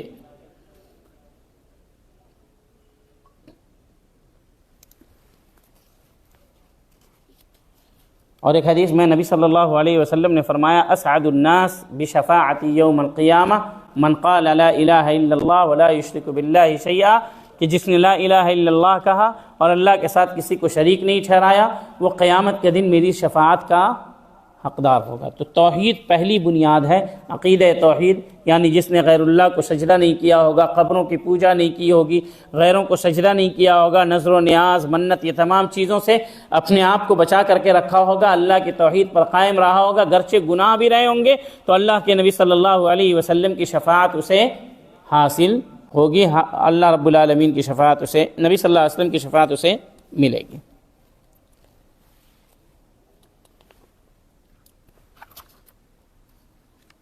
قیامت کے دن اور پل صراط پر گناہگار اور خطا کاروں کے حق میں رسول اللہ صلی اللہ علیہ وسلم کی سفارش پر ایمان رکھنا، لوگوں کو جہنم سے نکلوائیں گے، ہر ایک نبی کو سفارش کی اجازت ملے گی، اسی طریقے سے صدیقوں، شہداء و صالحین کو بھی، اور اس کے بعد اللہ تعالیٰ کا جس کے لیے وہ چاہے گا خوب فضل و کرم ہوگا، جس کے نتیجے میں لوگ جہنم سے نکلیں گے بعد ازیں کے جل کر کوئلہ ہو چکے ہوں گے۔ ایمان رکھنا ہے کس پر؟ پل صراط پر، جسے پل صراط کہتے ہیں۔ وہ پل صراط کیا ہوگا؟ جہنم کے اوپر ایک پل ہوگا، جہنم کے اوپر ایک پل ہوگا جو بال سے بھی باریک ہوگا اور تلوار سے بھی تیز ہوگا اور نہایت اندھیرا ہوگا، ایک دم اندھیرا ہوگا، اور وہ جو پل ہوگا اس کے نیچے جہنم ہوگی اور اس کے دونوں طرف بڑے بڑے کانٹے وغیرہ لگے ہوں گے، کلالیب، خطاطیف، جو لوگوں کو پکڑ کر کے کھینچیں گے، اور اس پر گزرنے والے کچھ لوگ بجلی کی چمک سے گزریں گے، کچھ لوگ پلک جھپکتے گزر جائیں گے، کچھ بجلی کی جیسی تیزی سے گزر جائیں گے، کچھ ہواؤں کی تیزی سے گزریں گے جیسے ہوا گزرتی ہے، کچھ گھوڑ سوار کی تیزی سے گزریں گے، کوئی اونٹ کی طریقے سے چل چل کر کے جائے گا، کوئی آدمی عمل میں بہت کم ہوگا تو گھسٹ گھسٹ کر کے جائے گا، کچھ لوگ کے پاس بہت بدعمالیاں ہوں گی تو وہ کٹ کٹ کر کے وہاں پر گرتے چلے جائیں گے۔ یہاں پر کہیں گے صبر و کہیں گے ربی سلم سلم، اے اللہ تو سلامت رکھ سلامت رکھ، وَإِن مِّنكُمْ إِلَّا وَارِدُهَا، ہاں تم میں کا ہر کوئی وہاں پر وارد ہونے والا ہے۔ جب یہ آیت ایک صحابیہ نے سنا تو نبی صلی اللہ علیہ ان کو اشکال ہوا کہ کیسے ہر کوئی جہنم میں چلا جائے گا، مومنین بھی اور کیا کہتے ہیں کہ صدیقین بھی، شہداء بھی۔ تو نبی صلی اللہ علیہ وسلم نے فرمایا کہ وہ مرور ہوگا، اس کے اوپر سے، جہنم کے اوپر سے گزرنا ہوگا، اور ربی سلم سلم۔ تو وہاں پر کون محفوظ رکھے گا؟ جتنے لوگ ہمارے پاس ہیں سب کے سب اپنا اپنا دیکھیں گے، وہاں پر وہی نیک اعمال جس کے کرنے سے ہم پیچھے رہتے ہیں، وہی نیک اعمال، وہی اللہ کی توحید، وہی نبی سے محبت، وہی نبی کی اطاعت، وہی نبی صلی اللہ علیہ وسلم کی سنت سے محبت، اس کی تطبیق اپنی زندگی میں، اس کی نشر و اشاعت کل قیامت کے دن ہمیں وہاں کام آئے گی، وہاں پر ہمیں کام آئے گی۔ جیسا کہ اللہ نے کہا نورہم یسعی بین ایدیہم وبایمانہم، کہ پل صراط کے اوپر جو مومنین ہوں گے ان کے آگے آگے نور ہوگا، ایک دم تاریکی میں وہ چلتے جائیں گے، ان کے پیچھے پیچھے منافقین ہوں گے تو وہ کہیں گے کہ نقتبس من نورکم، تھوڑا تھوڑا ہم کو بھی نور دے دو، تم تو آگے آگے روشنی میں چل رہے ہو۔ تو کہیں گے جاؤ پیچھے جاؤ، جن لوگوں کے ساتھ رہتے تھے ان کے پاس جا کر کے تلاش کرو۔ جو صراط کے اوپر، پل صراط کے اوپر جو جہنم پر ہوگا اس پر ایمان لانا ضروری ہے۔ یا اللہ رب العالمین جسے چاہے گا پل صراط پر پکڑ لے گا، جسے چاہے گا، اور جسے اللہ چاہے گا اسے گزار دے گا، اور جسے اللہ چاہے گا وہ جہنم میں گر جائے گا، اور ان کے پاس ان کے ایمان کے بقدر روشنیاں ہوں گی، یعنی جو جس قدر زیادہ مومن ہوگا، موحد ہوگا، اسی قدر پل صراط پر اسے روشنی حاصل ہوگی۔ اور یہ حقیقت ہے، یہ نہیں کہ یہ تمثیلی چیز ہے ایسا ہوگا، یہ حقیقت ہے کہ وہ پل صراط ہوگا جو باریک سے بھی پتلا، یہ بال سے بھی باریک ہوگا اور تلوار سے بھی تیز ہوگا، بہت ہی تاریک ہوگا جس میں انسان خود کو نہ دیکھ سکے، اور وہاں پر انہی لوگوں کا گزر ہوگا یا گزر پائیں گے وہی لوگ جو لوگ موحد ہوں گے، نبی سے محبت کرنے والے ہوں گے، نیک اعمال کرنے والے ہوں گے، وہی گزر پائیں گے۔ بد اعمال، مشرکین، بدعتی، وہ سب کٹ کٹ کر کے نیچے گرتے جائیں گے، یا بہت ہی مشقت کے ساتھ بد اعمال اس پل کو پار کر پائیں گے۔ مزید یہ کہ کہتے ہیں امام بربہاری رحمہ اللہ والایمان بالانبیاء، انبیاء کرام پر ایمان رکھنا ہے، جتنے بھی انبیاء آئے ان تمام پر ایمان رکھنا ہے کہ وہ اللہ کے نبی تھے، اللہ رب العالمین نے انہیں ذمہ داری دی تھی تبلیغ کی، ان کے پاس جبریل علیہ السلام آتے تھے۔ اب رسول اور نبی میں فرق یہ ہوتا ہے کیونکہ بعض نسخوں میں اس میں ہے والایمان بالانبیاء والرسل، بعض نسخے میں، یہاں پر نہیں ہے، بعض نسخے میں ہے۔ تو رسول اور نبی کے درمیان جو فرق ہوتا ہے جسے جمہور نے اختیار کیا ہے کہ رسول وہ ہوتے ہیں جن کی طرف فرشتے یعنی جبریل علیہ السلام بھی بھیجے جاتے ہیں اور ان کو ایک نئی شریعت بھی دی جاتی ہے، اور نبی وہ ہوتے ہیں جن کے پاس فرشتے آتے ہیں لیکن انہیں پچھلی شریعت کی تبلیغ کا ہی حکم ملتا ہے۔ یہ جمہور اہل علم اسی چیز کے قائل ہیں، یعنی یہی تفریق کے قائل ہیں۔ تو نبیوں پر ایمان رکھنا ہے، جتنے بھی نبی آئے۔ اب جن نبیوں کا تذکرہ قرآن اور حدیث میں آیا ہے ان کو ان کے نام سے ایمان رکھنا ہے کہ ہاں ابراہیم علیہ السلام تھے، نوح علیہ السلام تھے۔ ابراہیم علیہ السلام کی جو زندگی ہے قرآن مجید میں ذکر ہے، جس طریقے کا نوح علیہ السلام کی زندگی کا، ان کی دعوت کا جو ذکر ہے، ویسے ہی تفصیلی ایمان لانا ہے ان نبیوں پر جس طریقے سے ذکر ہے۔ ایمان تمام نبیوں پر لانا ہے، ہمارے نبی صلی اللہ علیہ وسلم پر بھی لانا ہے، لیکن عمل اپنی نبی کی شریعت پر کرنا ہے۔ تمام نبیوں پر ایمان لانا ہے، اجمالاً تفصیلاً جیسے حکم ہے ایمان لانے کا، لیکن عمل ہمیں اپنے نبی کی شریعت پر کرنا ہے۔ تو تمام نبیوں پر ایمان لانے کا یہ مطلب بالکل بھی نہیں ہوا کہ ان کی شریعت آج بھی ویلڈ ہے، جیسے کہ بعض نصارہ کہتے ہیں کہ تمہیں تو پچھلے نبی پر اور ہمارے نبی پر بھی ایمان لانے کا حکم ملا ہے، تم ہمارے نبی پر ایمان لاتے ہو، اس کا مطلب ہماری شریعت ویلڈ ہے، صحیح ہے؟ تو نہیں، شریعت ویلڈ نہیں ہو، منسوخ ہو چکی ہے ان پر ایمان لانے کا، کیونکہ وہ اللہ رب العالمین کے نیک بندے تھے، نبی تھے، رسول تھے، اس لیے اللہ نے حکم دیا، ہم ان پر ویسے ہی ایمان لاتے ہیں۔ لیکن نبی صلی اللہ علیہ وسلم کے آنے کے بعد جو شریعت ویلڈ ہوگی وہ شریعت اسلامیہ ہی ہوگی، اور ہر آدمی جو پچھلے نبی پر بھی ایمان رکھنے والا ہو اس کو اگر جنت میں جانا ہے اور اللہ کے عذاب سے بچنا ہے تو نبی صلی اللہ علیہ وسلم پر ایمان لانا ضروری ہے، وہ بھی بالکل تفصیلی طور پر۔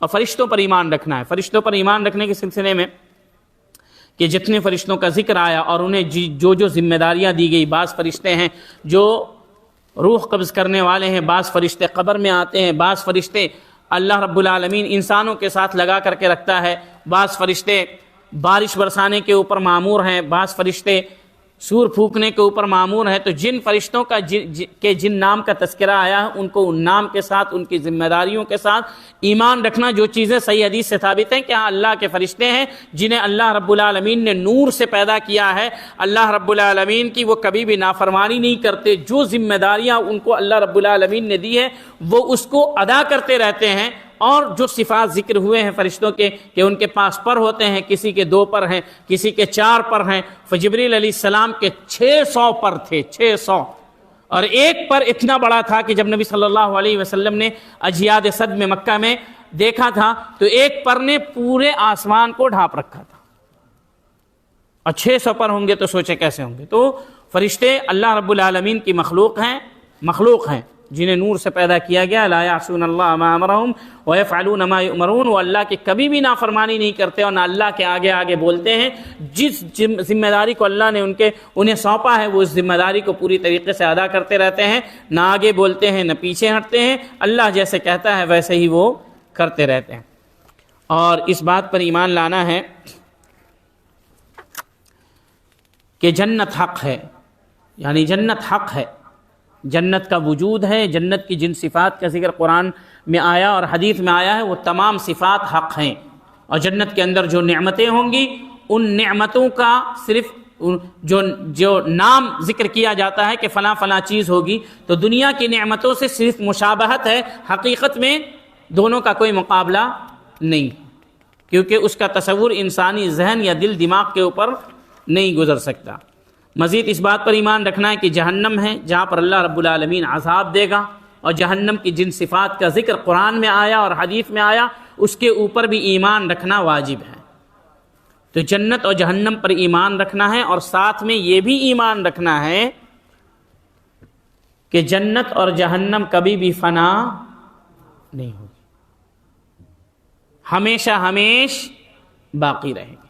قیامت کے دن جب سارا فیصلہ ہو جائے گا تو جن مخلوقات کو بقا نہیں ہے اللہ رب العالمین اسے ختم کر دے گا، فنا کر دے گا، لیکن جن مخلوقات کو بقا اور دوام ہے اللہ رب العالمین کی مرضی سے، وہ مخلوقات باقی رہیں گے، جس میں جنت بھی ہے اور جہنم بھی۔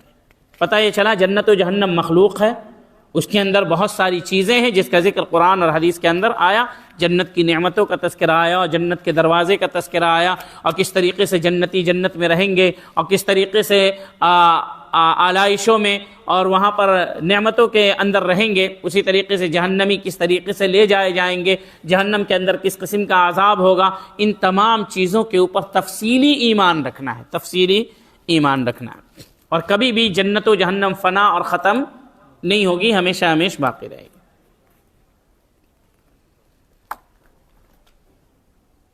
اللہ تعالیٰ اہل جنت کی تعداد، اس میں داخل ہونے والوں کو، اسی طرح اہل جہنم کی تعداد اور اس میں داخل ہونے والوں کو بخوبی جانتا ہے۔ یعنی جنت میں کتنے لوگ داخل ہوں گے اور جہنم میں کتنے لوگ داخل ہوں گے، اللہ رب العالمین کو اس چیز کا علم ہے، اور اللہ رب العالمین کو تو ہر چیز کا علم ہے، اللہ رب العالمین کو ہر چیز کا علم ہے۔ وہ دونوں کبھی فنا نہیں ہوں گے، بلکہ دونوں اللہ تبارک و تعالیٰ کے باقی رہنے کے ساتھ ساتھ ہمیشہ ہمیشہ اور زمانے والوں کے زمانہ تک باقی رہیں گی۔ اور آدم علیہ السلام بھی پیدا کی ہوئی باقی رہنے والی جنت میں تھے، یعنی آدم علیہ السلام پہلے جنت میں تھے۔ تو یہ نہیں، کچھ لوگ، یہ اصل میں رد ہے ان لوگوں کے اوپر جو کہتے ہیں کہ آدم علیہ السلام جس جنت میں تھے وہ جنت ختم ہو گئی، اب دوسری جنت پیدا کی جائے گی۔ تو دو چیز پر رد ہے، ایک یہ کہ جس جنت سے نکالے گئے تھے وہی جنت ہوگی جس میں لوگ داخل کیے جائیں گے۔ دوسری چیز جو دوسرا شبہ ہے وہ یہ کہ جنت قیامت کے دن پیدا نہیں کی جائے گی، وہ پہلے سے پیدا کی جا چکی ہے، ابھی بھی ہے اور ہمیشہ باقی رہے گی۔ اور جنت کہاں ہے؟ اللہ کے عرش کے نیچے۔ جنت کی جو چھت ہوگی وہ اللہ کا عرش ہوگا۔ اور جہنم کہاں ہے؟ 7 تہ زمین کے اندر، سجین میں۔ اور جنتی اور جہنمی بات بھی کریں گے۔ یہ کیسے ممکن ہوگا؟ اللہ رب العالمین ہر چیز پر قادر ہے۔ 100 سال پہلے کوئی یہ تصور نہیں کر سکتا تھا کہ آپ 5000 6000 کلومیٹر دور بیٹھے اپنے گھر والوں کو یہاں بیٹھ کر کے دیکھ پائیں گے، لیکن انسان کی زندگی میں جب یہ ممکن ہے تو اللہ ہر چیز پر قادر ہے۔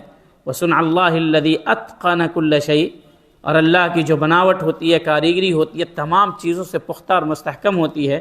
تو اللہ رب العالمین، جب ہم سائنسداں کی بات میں شک نہیں کرتے ہیں اور یقین کر لیتے ہیں، جبکہ وہ ہمارے لیے خیر نہیں ہوتے ہیں، جو چیز وہ پیدا کرتے ہیں اس میں دونوں پہلو ہمارے لیے شر اور خیر ہوتا ہے، تو پھر اللہ جو صرف بندوں کے لیے خیر ہی خیر چاہتا ہے، اس کی بات میں ذرہ برابر بھی شک کیسے کیا جا سکتا ہے؟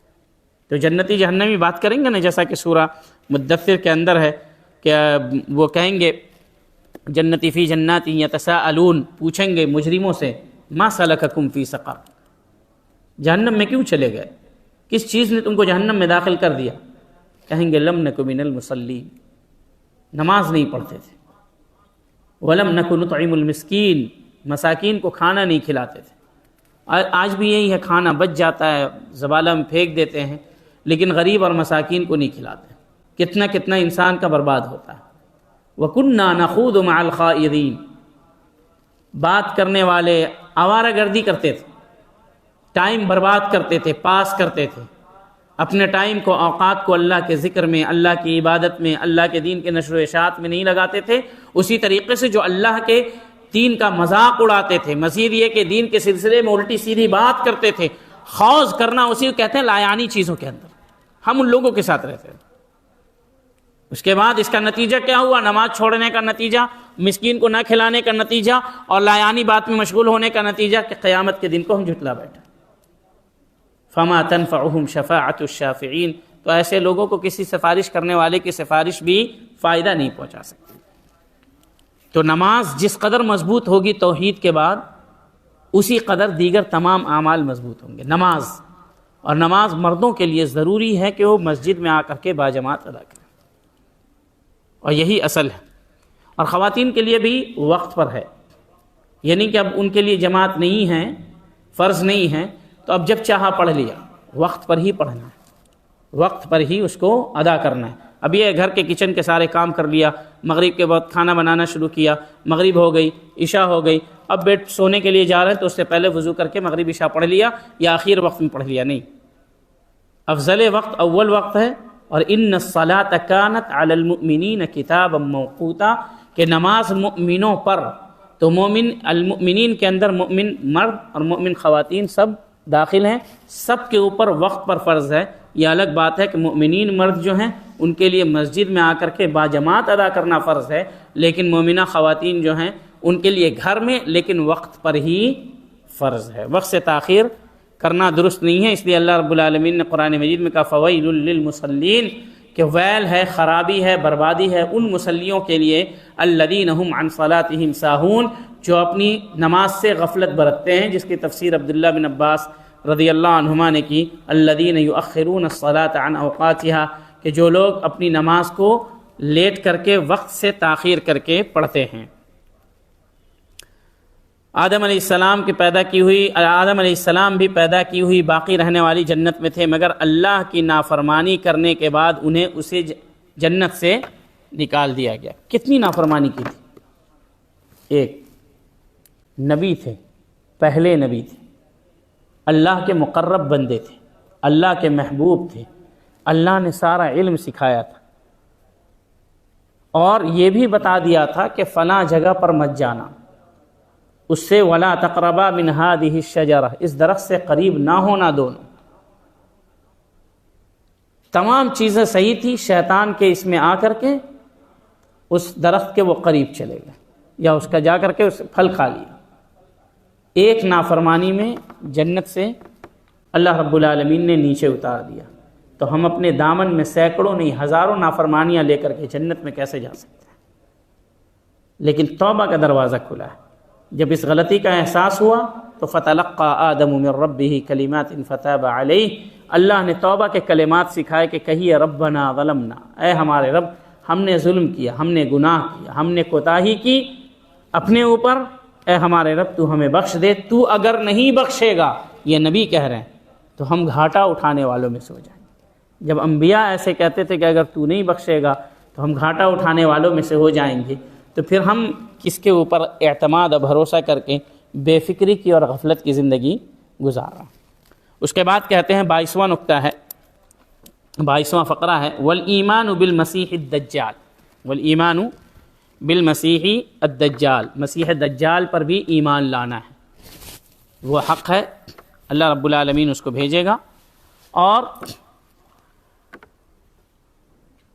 اس کو اللہ رب العالمین کچھ ایسی چیزوں سے ایسی چیزیں دے گا جو انسانی عقل سے ماورا ہوگی، باہر ہوگی، لیکن یہ لوگوں کی آزمائش کے لیے اللہ رب العالمین دے گا، جس کے یہاں پہ کافارہ لکھا ہوگا، اور اس کے ہاتھ میں ایک ہاتھ میں جنت ہوگی جو کہ اصل میں اس کی اصل میں جہنم ہوگی، اور ایک ہاتھ میں اس کے جہنم ہوگی جو اصل میں جنت ہوگی۔ وہ بہت بادلوں سے بھی زیادہ تیزی سے دنیا کو سیر کرے گا، لوگ اس کے فتنے میں کثرت سے گرفتار ہوں گے۔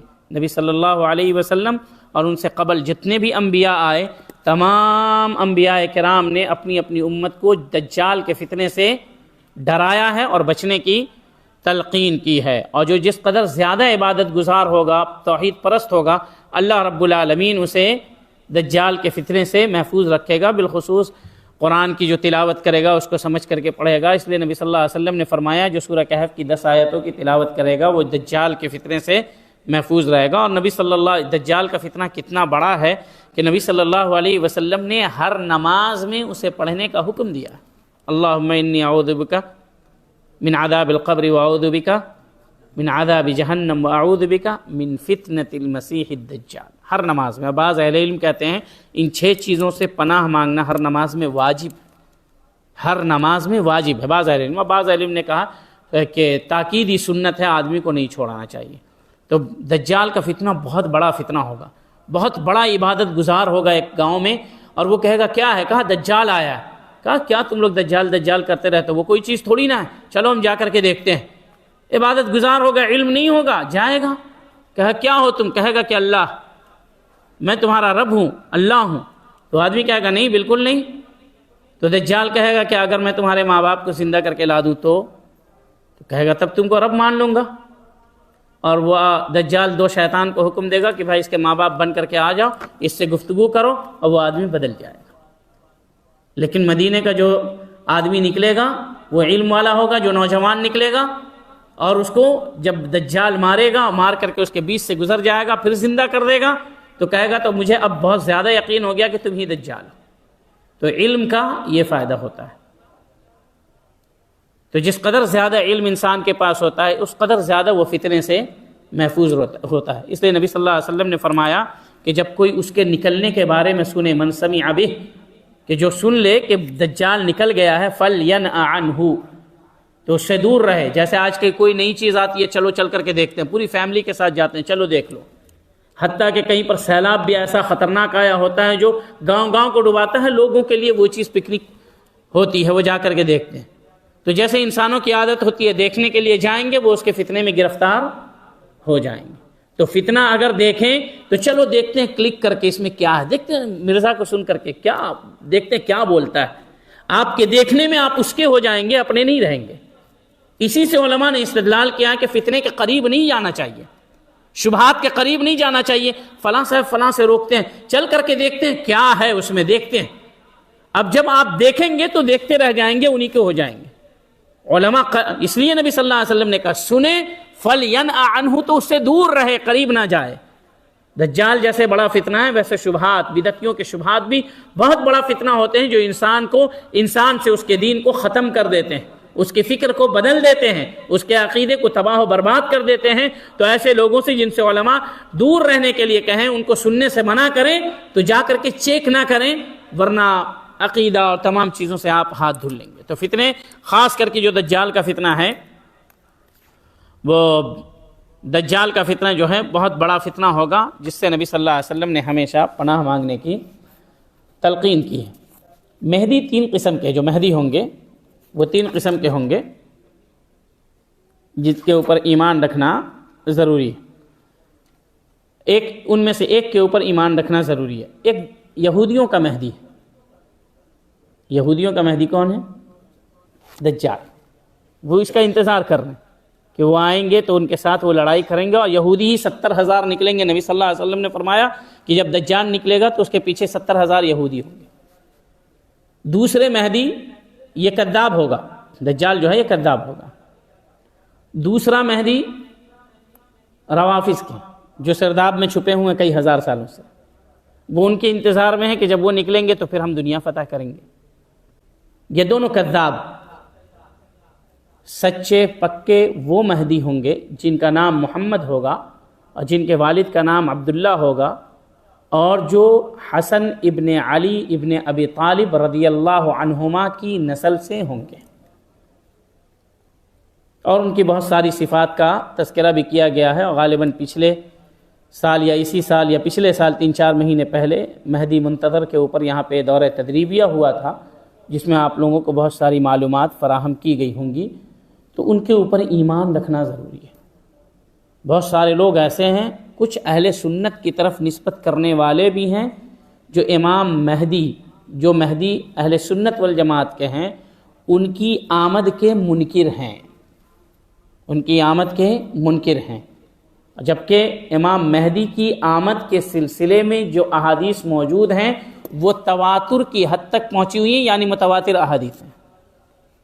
اب کیسے آئیں گے، کیا آئیں گے، جو اس وقت ہوں گے، کیونکہ نبی صلی اللہ علیہ وسلم کی کوئی بھی بات آج تک جھوٹی ثابت نہیں ہوئی ہے۔ وہ صادق تھے، مصدوق تھے، اللہ نے ان کی تصدیق کی تھی، ان کو سچا بنایا تھا، تو ان کی کوئی بھی بات جھوٹی کیسے ثابت ہو سکتی؟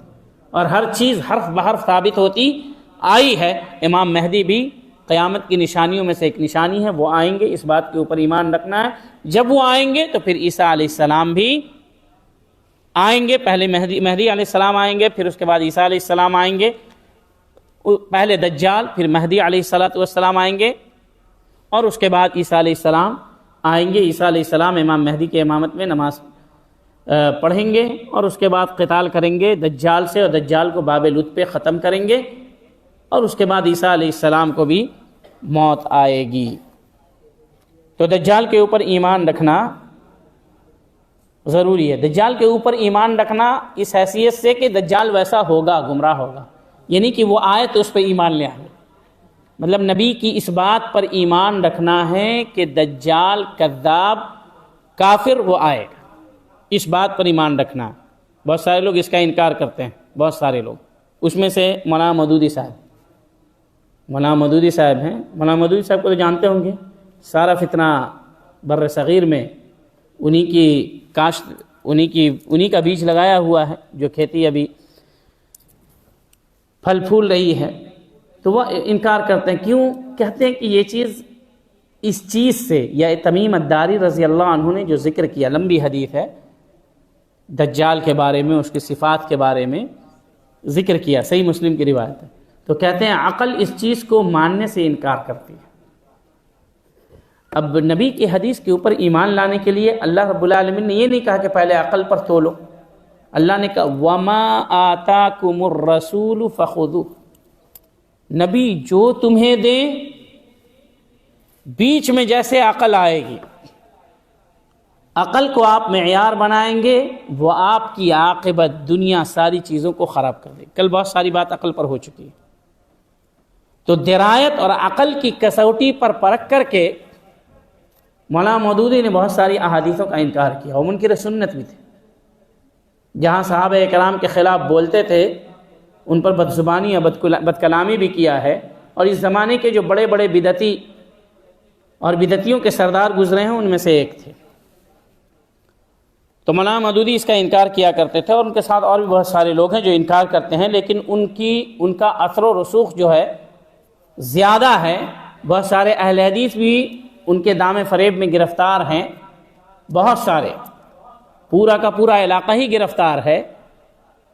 تو ان کو بھی اس بات کو سمجھنا چاہیے کہ ان کے ہاں کوئی خیر نہیں ہے، جو خیر ان کے ہاں موجود ہے وہ خیر ان کے 1400 سال پہلے صحابہ کے ہاں، سلف کے ہاں موجود تھا۔ وہ والا خیر ان سے لینے کی ضرورت نہیں ہے، بالکل چھنا ہوا خیر جو صحابہ کے پاس ہے وہاں موجود ہے، وہیں سے لے لیجیے۔ جہاں جائیں گے خیر لینے کے لیے، شر کا کانٹا آپ کو پکڑ کر کے وہیں پہ رکھ لے گا، باقی خیر سے آپ پیچھے رہ جائیں گے۔ تو جو لوگ مولانا مودودی کی کتابوں کو پڑھنے کی تلقین کرتے ہیں، یا ان کی کتابوں کو داخل نصاب کیے ہوئے ہیں، یا تقسیم کرتے ہیں لوگوں کے درمیان، ان کو اس چیز کو سمجھنا چاہیے کہ اہل سنت والجماعت کا، سلف صالحین کا اس سلسلے میں کیا موقف تھا۔ اہل بدعت کی کتابوں کو پڑھنے کے سلسلے میں اہل سنت والجماعت کا کیا موقف تھا؟ موقف یہی تھا کہ ان کی کتابوں کو بالکل بھی نہیں پڑھنا ہے، اس سے دور رہنا ہے۔ اب دیکھیں، ایک حدیث ہے ترمذی وغیرہ کی کہ عمر رضی اللہ عنہ کتنے بڑے فقیہ تھے، کتنے دور اندیش تھے۔ نبی صلی اللہ علیہ وسلم نے کہا میرے بعد اگر کوئی نبی ہوتا تو عمر رضی اللہ عنہ، ان کے مشورے پر قرآن مجید کی آیت نازل ہو جاتی تھی۔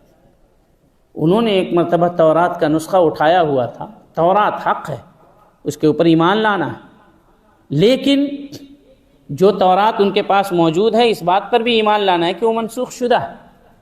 تو تورات کا ایک نسخہ تھا، اسے پڑھ رہے تھے، اور نبی صلی اللہ علیہ وسلم کو کہہ رہے تھے کہ یہ تورات کا نسخہ ہے، اور نبی صلی اللہ علیہ وسلم کی طرف انہوں نے دیکھا نہیں، نبی صلی اللہ علیہ وسلم کے چہرے کا رنگ بدلتا چلا گیا۔ ابو بکر رضی اللہ عنہ نے کہا کہ کیا تم نبی کے چہرے کو نہیں دیکھتے؟ اس کے بعد نبی صلی اللہ علیہ وسلم نے، انہوں نے تورات کا نسخہ دور کیا۔ اس کے بعد نبی صلی اللہ علیہ وسلم نے فرمایا لو کان موسیٰ حیا لما وسعہ الا اتباعی، اگر موسیٰ بھی زندہ ہوتے تو ابھی میرے متبعین میں ہوتے، میرے اوپر ایمان لانے والوں میں سے ہوتے۔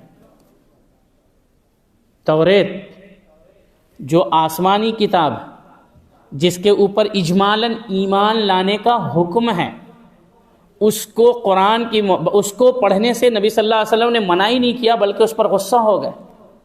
تو پھر وہ کتابیں جس کے اندر بہت ساری بدعات کا، صحابہ کرام کے خلاف، ان احادیث رسول کے خلاف ذکر ہو، بدعات کا ذکر ہو، صحابہ کے خلاف ذکر ہو، ان کتابوں کو پڑھنے کی کوئی تلقین یا اس کی طرف اس کی توجیہ یا اس کی طرف رہنمائی کیسے کر سکتا ہے؟ تو بالکل یہ جائز نہیں۔ امام احمد رحمہ اللہ وغیرہ کہتے تھے کہ ایسی کتابوں کو جلا دینا چاہیے، ایسی کتابوں کو جلا دینا چاہیے۔ تو ان کی کتابیں پڑھنا بالکل بدعتی، کوئی بھی بدعتی اس کی کتاب پڑھنا، ان کی تقریر سننا، ان کے کیسٹیں سننا بالکل درست نہیں ہے، اور اس بات پر سلف صالحین کا اتفاق ہے، صحابہ اکرام کا بھی اتفاق ہے۔ کسی ایک صحابی نے بھی ایسا نہیں کہا ہے کہ صحابہ اکرام کے زمانے میں بدعتی موجود تھے، یا نہیں تھے نا؟ خوارج تھے، قدریہ تھے اور روافض تھے. کیا کسی ایک صحابی نے یہ کہا کہ خوارج کے بارے میں تو نبی صلی اللہ علیہ وسلم نے کہا بڑی اچھی نماز پڑھنے والے ہوں گے، بڑا اچھا قرآن پڑھنے والے ہوں گے، اس لیے نماز اور قرآن جو اچھا پڑھنے والے ہوں گے جا کر کے ان سے سیکھ لو یا ان کو دیکھ کر کے سیکھو؟ سختی سے منع کیا. اور تمام صحابہ کرام کا، ان کے بعد سلف صالحین کا اس بات پر اتفاق ہے کہ نہ اہل بدعت کی کوئی کتاب پڑھی جائے گی، نہ ان کو سنا جائے گا اور نہ ان کی مجلس میں بیٹھا جائے گا. اب آج کے زمانے میں یہ میزان و معیار بدل گیا ہے، تو لوگوں کا معیار کچھ ہو. ہمیں کل کتنا ذکر کرتے ہوئے آئے قرآن اور احادیث، ہمیں جو بات ماننے، جس چیز کا حکم ملا ہے وہ یہ کہ ہمیں جو بھی ایمان لانا ہے اس طریقے سے جیسے کہ صحابہ نے نبی صلی اللہ علیہ وسلم پر ایمان لا کر کے دکھایا. ہمارے لیے جو معیار ہے ایمان لانے کا وہ صحابہ کرام، اور صحابہ کرام کا منہج، مسلک، موقف یہ تھا کہ بدعتیوں سے بالکل دوری اختیار کرنی ہے، نہ ان کی کوئی بات کو سننا ہے، نہ پڑھنا ہے، نہ ان کے ساتھ اٹھنا بیٹھنا. والایمان بنزول عیسی ابن مریم، عیسیٰ علیہ السلام آئیں گے کیونکہ وہ زندہ تھے، اٹھا لیے گئے تھے. اس بات پر ایمان رکھنا. کیسے اٹھائے گئے تھے اس چیز کی تفریق ضرور رکھیں، کیونکہ بعض قادیانی شبہ جو ہے وہ اس طریقے سے ہی پھیلاتے ہیں. وہ کہیں گے آپ کے پاس آئیں گے، خاص کر کے ساؤتھ انڈیا میں کچھ جگہوں پر وہ آتے ہیں اور کہتے ہیں کہ ہم عیسیٰ علیہ السلام پر ایمان رکھتے ہیں کہ وہ آئیں گے، وہ آئیں گے. لیکن جب اٹھائے گئے تو زندہ نہیں اٹھائے گئے، موت دے کر کے اٹھائے گئے. تو یہ اہل سنت والجماعت کے عقیدے کے بالکل خلاف ہے. زندہ اٹھائے گئے. وما قتلوہ یقینا بل رفعہ اللہ الیہ، ان لوگوں نے ان کو قتل نہیں کیا بلکہ اللہ نے ان کو اٹھا لیا. جب قتل نہیں کیا تو کیا زندہ اٹھائیں گے یا مردہ؟ اور ایک شخص کو 2 مرتبہ موت نہیں آئے گی. عیسیٰ علیہ السلام جب پھر آئیں گے تو ان کو وفات بھی آئے گی اور ان کو دفن بھی کیا جائے گا. تو ایمان عیسیٰ علیہ السلام کے نزول پر ویسے ہی رکھنا ہے جیسے کہ اہل سنت والجماعت کا عقیدہ ہے کہ عیسیٰ علیہ السلام آسمان سے اتریں گے، اس پر ایمان رکھنا ہے، اور دجال کو قتل کریں گے، شادی کریں گے. تو اس سلسلے میں علماء کا اختلاف ہے کہ یہ چیز ثابت ہے کہ نہیں. حدیث کے اندر یہ الفاظ آئے لیکن حدیث ضعیف ہے. وَيُصَلِّ خَلْفَ الْقَائِمِ، اور قائم کے پیچھے یعنی جو امیر ہوں گے اس ٹائم میں مہدی علیہ السلام ان کے پیچھے نماز پڑھیں گے. ان کی موت ہوگی اور مسلمان انہیں دفن بھی کریں گے. تو نبی صلی اللہ علیہ وسلم کی امتی میں سے ہوں گے. وہ نبی ہوں گے لیکن نبی صلی اللہ علیہ وسلم کی امت میں سے ہوں گے. تو جو لوگ جو قادیانی ہوتے ہیں وہ شبہ پیش کرتے ہیں اگر نبی صلی اللہ علیہ وسلم آخری نبی ہیں تو پھر عیسیٰ علیہ السلام کیسے آئیں گے؟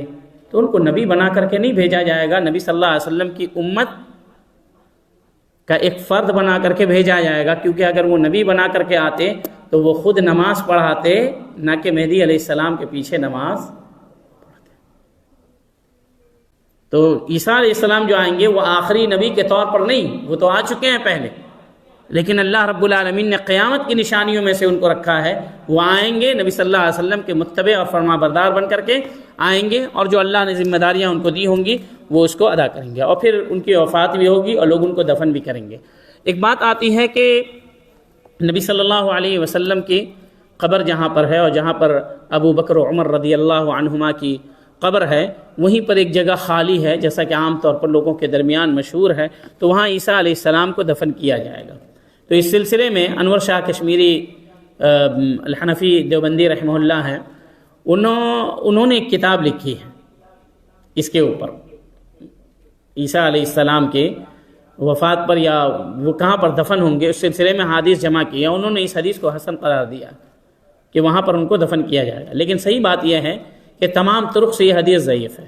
تمام طرق سے وہاں پر جو دفن ہونے والی حدیث ہے دیگر محققین نے اور بہت بڑے بڑے محققین نے اس کو ضعیف قرار دیا کہ عیسیٰ علیہ السلام ان کے ساتھ دفن نہیں ہوں گے، یعنی ابو بکر و عمر رضی اللہ عنہما کے پاس جو جگہ خالی ہے جیسا کہ لوگ کہتے ہیں وہاں پر دفن نہیں ہوں گے. اس سلسلے میں جو حدیث وارد ہیں وہ ضعیف ہیں. اس کے بعد کہتے ہیں مزید یہ کہ جو مہدی علیہ السلام کے سلسلے میں بات آئی کہ ان کو خلافت ملے گی، تو بعض علماء یہ حکمت بیان کرتے ہیں چونکہ وہ حسن رضی اللہ عنہ کے خاندان سے ہوں گے، ابھی میں نے بتایا، تو حسن رضی اللہ عنہ نے خلافت سے تنازل کیا تھا، تو اللہ نے بطور تکریم یہ بات رکھی ہے کہ انہی کی نسل سے ایک شخص آئیں گے تو وہ خلافت ان کو ملے گی۔ علماء نے یہ نقطہ بیان کیا ہے کہ جو انسان اللہ کی خاطر کسی چیز کو چھوڑ دیتا ہے، اللہ رب العالمین اس سے بہتر وہ چیز عطا کرتا ہے۔ اس سے استدلال کرتے ہوئے لوگوں نے کہا ہے کہ وہ حسن علیہ السلام کے خاندان سے حسن رضی اللہ عنہ کے خاندان سے ہوں گے اور ان کو خلافت ملے گی، اور اس کی وجہ یہ ہے کہ حسن رضی اللہ عنہ نے معاویہ رضی اللہ عنہ کے لیے خلافت سے تنازل اختیار کیا تھا، انہیں خلافت سونپ دیا تھا تاکہ مسلمان متحد ہو جائیں، پھر سے خون نہ بہے، آپسی اختلاف کے شکار نہ ہوں۔ اس کے بعد کہتے ہیں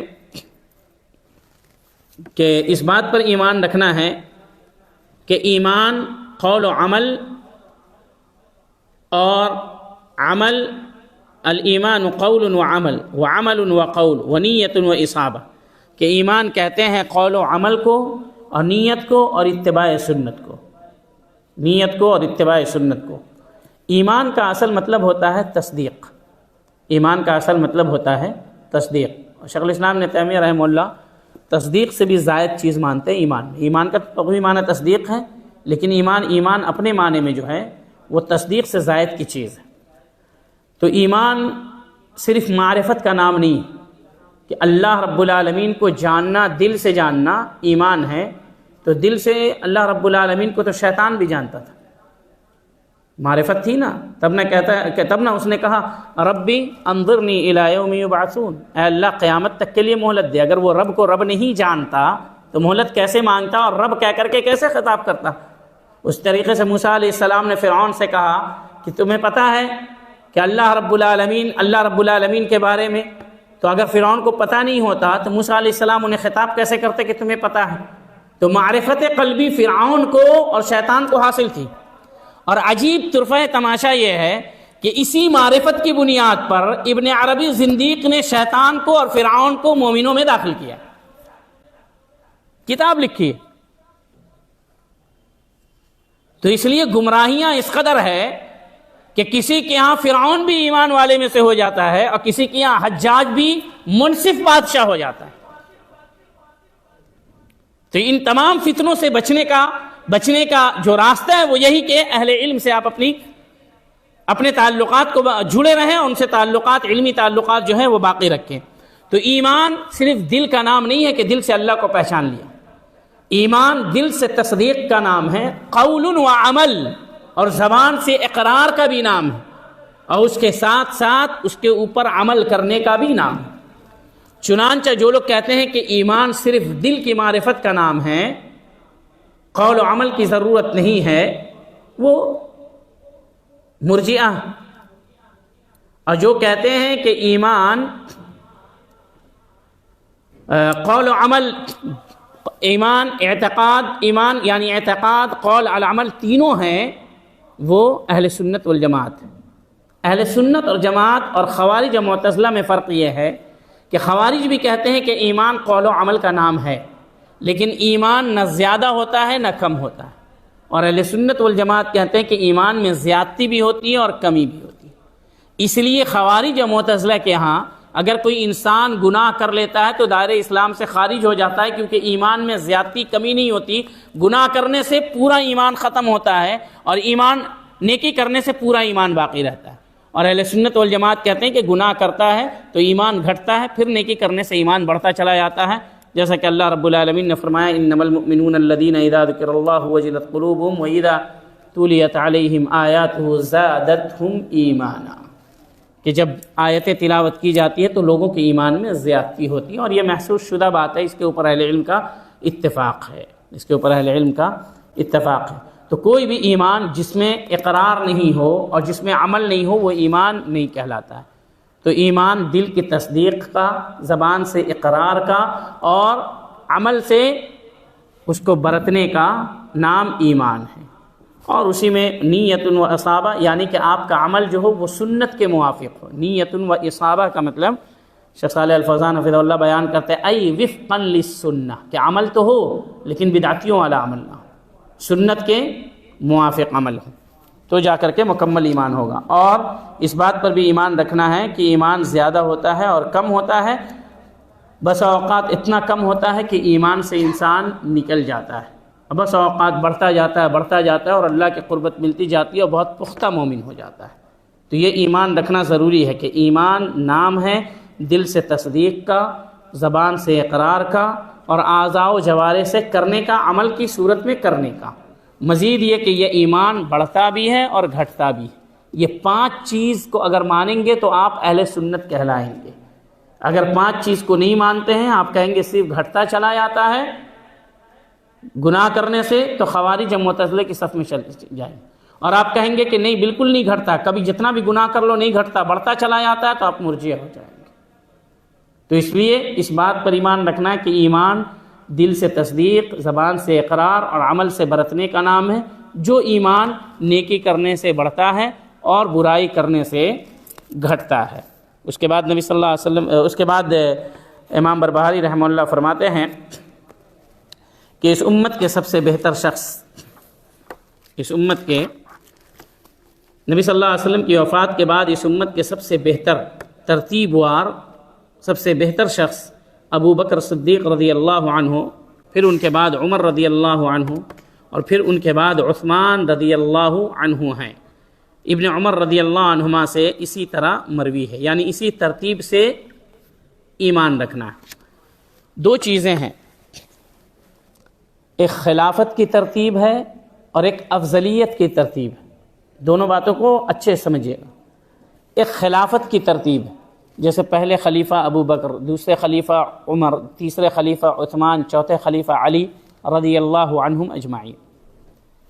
اب اس ترتیب میں کوئی اختلاف کرے گا تو پھر وہ بدعتی ہوگا۔ خلافت کی ترتیب میں پہلے خلیفہ ابو بکر، اسی ترتیب سے ایمان لانا ہے، کیونکہ اس پر اجماع واقع ہے اور اجماع کی مخالفت کرنے والا گمراہ ہے۔ پہلے ابو بکر رضی اللہ عنہ، دوسرے خلیفہ عمر رضی اللہ عنہ، تیسرے عثمان رضی اللہ عنہ، چوتھے علی رضی اللہ عنہ۔ تو خلافت کی جو ترتیب ہے اس پر اجماع ہے۔ افضلیت کی جو ترتیب ہے اس میں اختلاف ہے کہ عثمان و علی رضی اللہ عنہما کے درمیان افضل کون ہے۔ تو کچھ لوگ علی رضی اللہ عنہ کو افضل قرار دیتے ہیں، کچھ عثمان رضی اللہ عنہ کو افضل قرار دیتے ہیں، لیکن راجح بات یہ ہے تمام دلائل کی روشنی میں کہ عثمان رضی اللہ عنہ علی رضی اللہ عنہ سے افضل ہیں۔ تو اس میں اختلاف ہے۔ تو اگر کوئی تقدیم کرتا ہے تو وہ گمراہی لازم نہیں آئے گی جو خلافت کی ترتیب میں اختلاف کی وجہ سے آتی ہے۔ تو یہ 2 علماء نے یہ 2 چیزیں بیان کی ہے کہ خلافت کی جو ترتیب ہے، جیسے ترتیب ہے ویسے ہی ایمان رکھنا، اس میں آگے پیچھے نہیں کر سکتے، ورنہ کرنے والا گمراہ ہوگا، کیونکہ اس پہ اجماع واقع ہے۔ البتہ افضلیت کی جو ترتیب ہے اس میں عثمان و علی رضی اللہ عنہما کے درمیان، ان کی افضلیت کے درمیان اختلاف ہے، اور سب کے سب صحابی ہیں۔ افضلیت بتانے کا مطلب یہ نہیں ہے کہ یہ بڑے ہیں ان کے اندر کچھ کمی ہے، تمام صحابی، تمام کے تمام صحابی، اور اللہ جن کو چاہے، جن کے منزلے کو چاہے بلند کر دے۔ اللہ سب سے راضی ہیں، اللہ تعالیٰ وَكُلًّا وَعَدَ اللَّهُ الْحُسْنَى، ہر صحابی کو اللہ رب العالمین جنت دے گا۔ جن کی صحبت یعنی جن کی صحابیت کا ثبوت ملتا ہے، ثابت ہے، تمام اللہ کے قریبی بندے ہیں اور اللہ ان سے خوش ہے، وہ لوگ اللہ سے خوش تھے۔ یہ افضلیت اور فضیلت کا جو ذکر آتا ہے اس لیے تاکہ ہمیں پتہ چل سکے کہ کن کو کتنے اعمال کرنے کی وجہ سے، کتنی قربانیاں دینے کی وجہ سے، اور اسلام میں کتنے پہلے داخل ہونے کی وجہ سے اللہ رب العالمین نے فضیلت بخشی ہے، تاکہ ہمیں ترغیب اور شوق مل سکے کہ ہم بھی ان کے نقش قدم پر چل کر کے اس قسم کے اعمال انجام دے سکیں۔ افضلیت کا مطلب یہ نہیں ہوتا ہے، اب جیسے میں کہہ دوں کہ فلاں صاحب عالم ہے، اس کا یہ مطلب نہیں کہ سب جاہل ہیں، صرف ان کا علم ثابت کرنا ہے، دوسرے کو جاہل ثابت کرنا مقصود نہیں۔ تو کسی ایک صحابی کو یا 10 صحابی کو اگر ہم فضیلت والا ثابت کرنا ہے تو یہ نہیں کہ دوسرے صحابی مفضول ہیں۔ اب جیسے مثال کے طور پر ایک صحابی سے ایک یہودی کی ملاقات ہوئی، اس یہودی نے کہہ دیا یونس علیہ السلام، موسیٰ علیہ السلام یا یونس علیہ السلام یا عزیر علیہ السلام، تینوں میں سے کسی ایک نبی کو کہا کہ وہ نبی صلی اللہ علیہ وسلم سے افضل۔ اس صحابی نے ان کو ایک تھپڑ مارا۔ وہ یہودی شکایت لے کر کے نبی صلی اللہ علیہ وسلم کے پاس حاضر ہوا، تو نبی صلی اللہ علیہ وسلم نے صحابی کو بلایا، کہا کیوں مارا؟ کہا کہ یہ فلاں نبی کو آپ سے افضل قرار دے رہا تھا۔ تو نبی صلی اللہ علیہ وسلم نے فرمایا لا تفضلونی علی یونس ابن متى، مجھے یونس علیہ السلام کے اوپر فضیلت مت دو۔ یہ کیسی بات ہے؟ یہ بات خود نبی صلی اللہ علیہ وسلم کہہ رہے ہیں، صحیح بخاری کی روایت۔ نبی صلی اللہ علیہ وسلم تو ان سے بھی افضل ہیں، لیکن یہ کیسی بات ہے؟ تو علماء نے کہا ہے سامنے والے کو سمجھانے کے لیے کہ مجھے اس اعتبار سے فضیلت مت دو کہ دوسرے کا درجہ کم ہو جائے، ورنہ نبی صلی اللہ علیہ وسلم سید ہیں، سردار ہیں، سب سے افضل ہیں، وَأَفْضَلُهُمْ فَضْلًا، سب سے افضل ہیں، لیکن اگر اس فضیلت کو بیان کرنے سے دوسرے نبی کی تنقیص لازم آتی ہے تو ایسی فضیلت جائز نہیں۔ تو عمومی فضیلت بیان کریں، یہ نہیں کہ فلاں نبی سے فلاں نبی افضل ہے، آپ کہیں تمام نبی افضل ہیں، ہمارے نبی صلی اللہ علیہ وسلم سب سے افضل ہیں کیونکہ انہیں اللہ رب العالمین نے افضل قرار دیا۔ تمام صحابہ اکرام محترم ہیں، افضل ہیں، لیکن سب سے افضل ابو بکر صدیق رضی اللہ عنہ ہیں، پھر عمر رضی اللہ عنہ، پھر عثمان رضی اللہ عنہ، پھر علی رضی اللہ عنہ، کیونکہ نبی صلی اللہ علیہ وسلم نے ان کا درجہ اسی طریقے سے رکھا۔ تو ایک کی فضیلت ثابت کرنے سے دوسرے کی تنقیص لازم نہیں آتی، اور اگر کسی کی فضیلت ثابت کرنے سے ایسا لگتا ہے کہ کسی صحابی کی تنقیص لازم آتی ہے تو اسے توبہ کرنا چاہیے، کیونکہ تنقیص صحابہ کے شان میں تنقیص کرنا جرم ہے، بہت بڑا جرم ہے، کیونکہ صحابہ ہمارے عقیدے اور ایمان کا حصہ ہیں، ان سے محبت ایمان ہے، ان سے بغض یا ان کی شان میں تنقیص نفاق ہے۔ تو اس لیے صحابہ کرام کی فضیلت بیان کرتے وقت یہ چیز خیال میں رہنی چاہیے۔ اور کہتے ہیں عبداللہ بن عمر رضی اللہ عنہما سے مروی، ہم کہتے تھے درا حالانکہ رسول اللہ صلی اللہ علیہ وسلم ہمارے درمیان ہوتے تھے کہ بے شک رسول اللہ صلی اللہ علیہ وسلم کے بعد لوگوں میں سب سے بہتر ابو بکر، عمر اور عثمان رضی اللہ عنہم ہیں۔ نبی کریم صلی اللہ علیہ وسلم اسے سنتے تھے مگر اس کا انکار نہیں کرتے تھے۔ تو یہ حدیث تقریری ہوئی کہ نبی صلی اللہ علیہ وسلم کے سامنے یہ کہا جاتا تھا، یا اس زمانے میں کہا جاتا تھا نبی صلی اللہ علیہ وسلم کی موجودگی میں، اور نبی صلی اللہ علیہ وسلم اس پر نکیر نہیں فرماتے تھے، تو گویا نبی صلی اللہ علیہ وسلم کی تقریر ہوئی، اقرار کیا نبی صلی اللہ علیہ وسلم نے، اور یہ چیز حدیث سے ثابت ہوئی کہ تینوں صحابہ کرام افضل ہیں، اور ان کے بعد علی رضی اللہ عنہ کا درجہ آتا ہے، پھر ان کے بعد لوگوں میں سب سے افضل علی، پھر طلحہ، پھر زبیر، پھر سعد، پھر سعید، پھر عبد الرحمن ابن عوف اور ابو عبیدہ ابن الجراح رضی اللہ عنہم ہیں۔ یہ تمام لوگ خلافت کے لائق تھے۔ پھر ان حضرات کے بعد لوگوں میں سب سے افضل رسول اللہ صلی اللہ علیہ وسلم کے صحابہ یعنی پہلی صدی کے لوگ ہیں، جن میں رسول اللہ صلی اللہ علیہ وسلم کی بعثت ہوئی تھی۔ اولین مہاجرین اور انصار رضی اللہ عنہم، یہ وہ لوگ ہیں جنہوں نے دونوں قبلوں کی جانب نماز پڑھی ہے۔ پھر ان لوگوں کے بعد سب سے افضل وہ ہیں جنہوں نے ایک دن یا ایک مہینہ یا ایک سال یا اس سے کم یا اس سے زیادہ رسول اللہ صلی اللہ علیہ وسلم کی صحبت پائی۔ مطلب یہ کہ اگر کسی نے ایک دن کی بھی نبی صلی اللہ علیہ وسلم کو، نبی صلی اللہ علیہ وسلم کی رفاقت کسی کو نصیب ہوئی، ساتھ نصیب ہوا ہے، ایک دن نہیں بلکہ ایک گھڑی کا بھی، اور ایمان کی حالت میں، تو وہ کیا ہے؟ صحابی۔ تو پھر معاویہ رضی اللہ عنہ کو تو ایک عرصہ نصیب ہوا۔ ان کی صحبت پہ شک کرنے والے یہ رافضیت نواز لوگ، یا ان کی صحابیت میں شک کرنے والے یقیناً رافضیت نواز لوگ ہیں، جو معتزلہ اور ان جیسے لوگ جو روافض ہیں ان کی کمر کو مضبوط کرنے والے لوگ ہیں، اور یہ بدعتیوں کا شیوا ہے۔ تو جن کے بارے میں ثابت ہے کہ نبی صلی اللہ علیہ وسلم سے انہوں نے ایمان کی حالت میں ایک دن یا ایک گھڑی بھی ملاقات کی ہے، وہ صحابی ہیں، وہ صحابی ہیں، اور ان کو وہ تمام چیزیں حاصل ہوں گی جو دیگر صحابہ اکرام کو عمومی طور پر حاصل ہوتی ہے۔ چنانچہ ان کے لیے دعائے رحمت کرو، ان کی فضیلت بیان کرو، ان کی لغزشیں ذکر کرنے سے باز رہو، ان میں سے کسی کا ذکر خیر کے بغیر ذکر نہ کرو، کیونکہ نبی صلی اللہ علیہ وسلم کا ارشاد ہے کہ میرے صحابی رضی اللہ عنہم کا ذکر کیا جائے تو رک جاؤ۔ سفیان ابن عیینہ رحمہ اللہ فرماتے ہیں جس نے رسول اللہ صلی اللہ علیہ وسلم کے صحابہ رضی اللہ عنہم کے خلاف ایک لفظ بھی بولا وہ ہوا پرست ہے۔ بقیہ باتیں انشاءاللہ ہم مکمل کر سکتے ہیں بعد میں۔ جی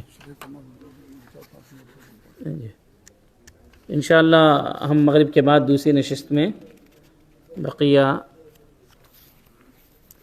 نکات کو مکمل کریں گے انشاءاللہ۔ جزاکم اللہ خیر۔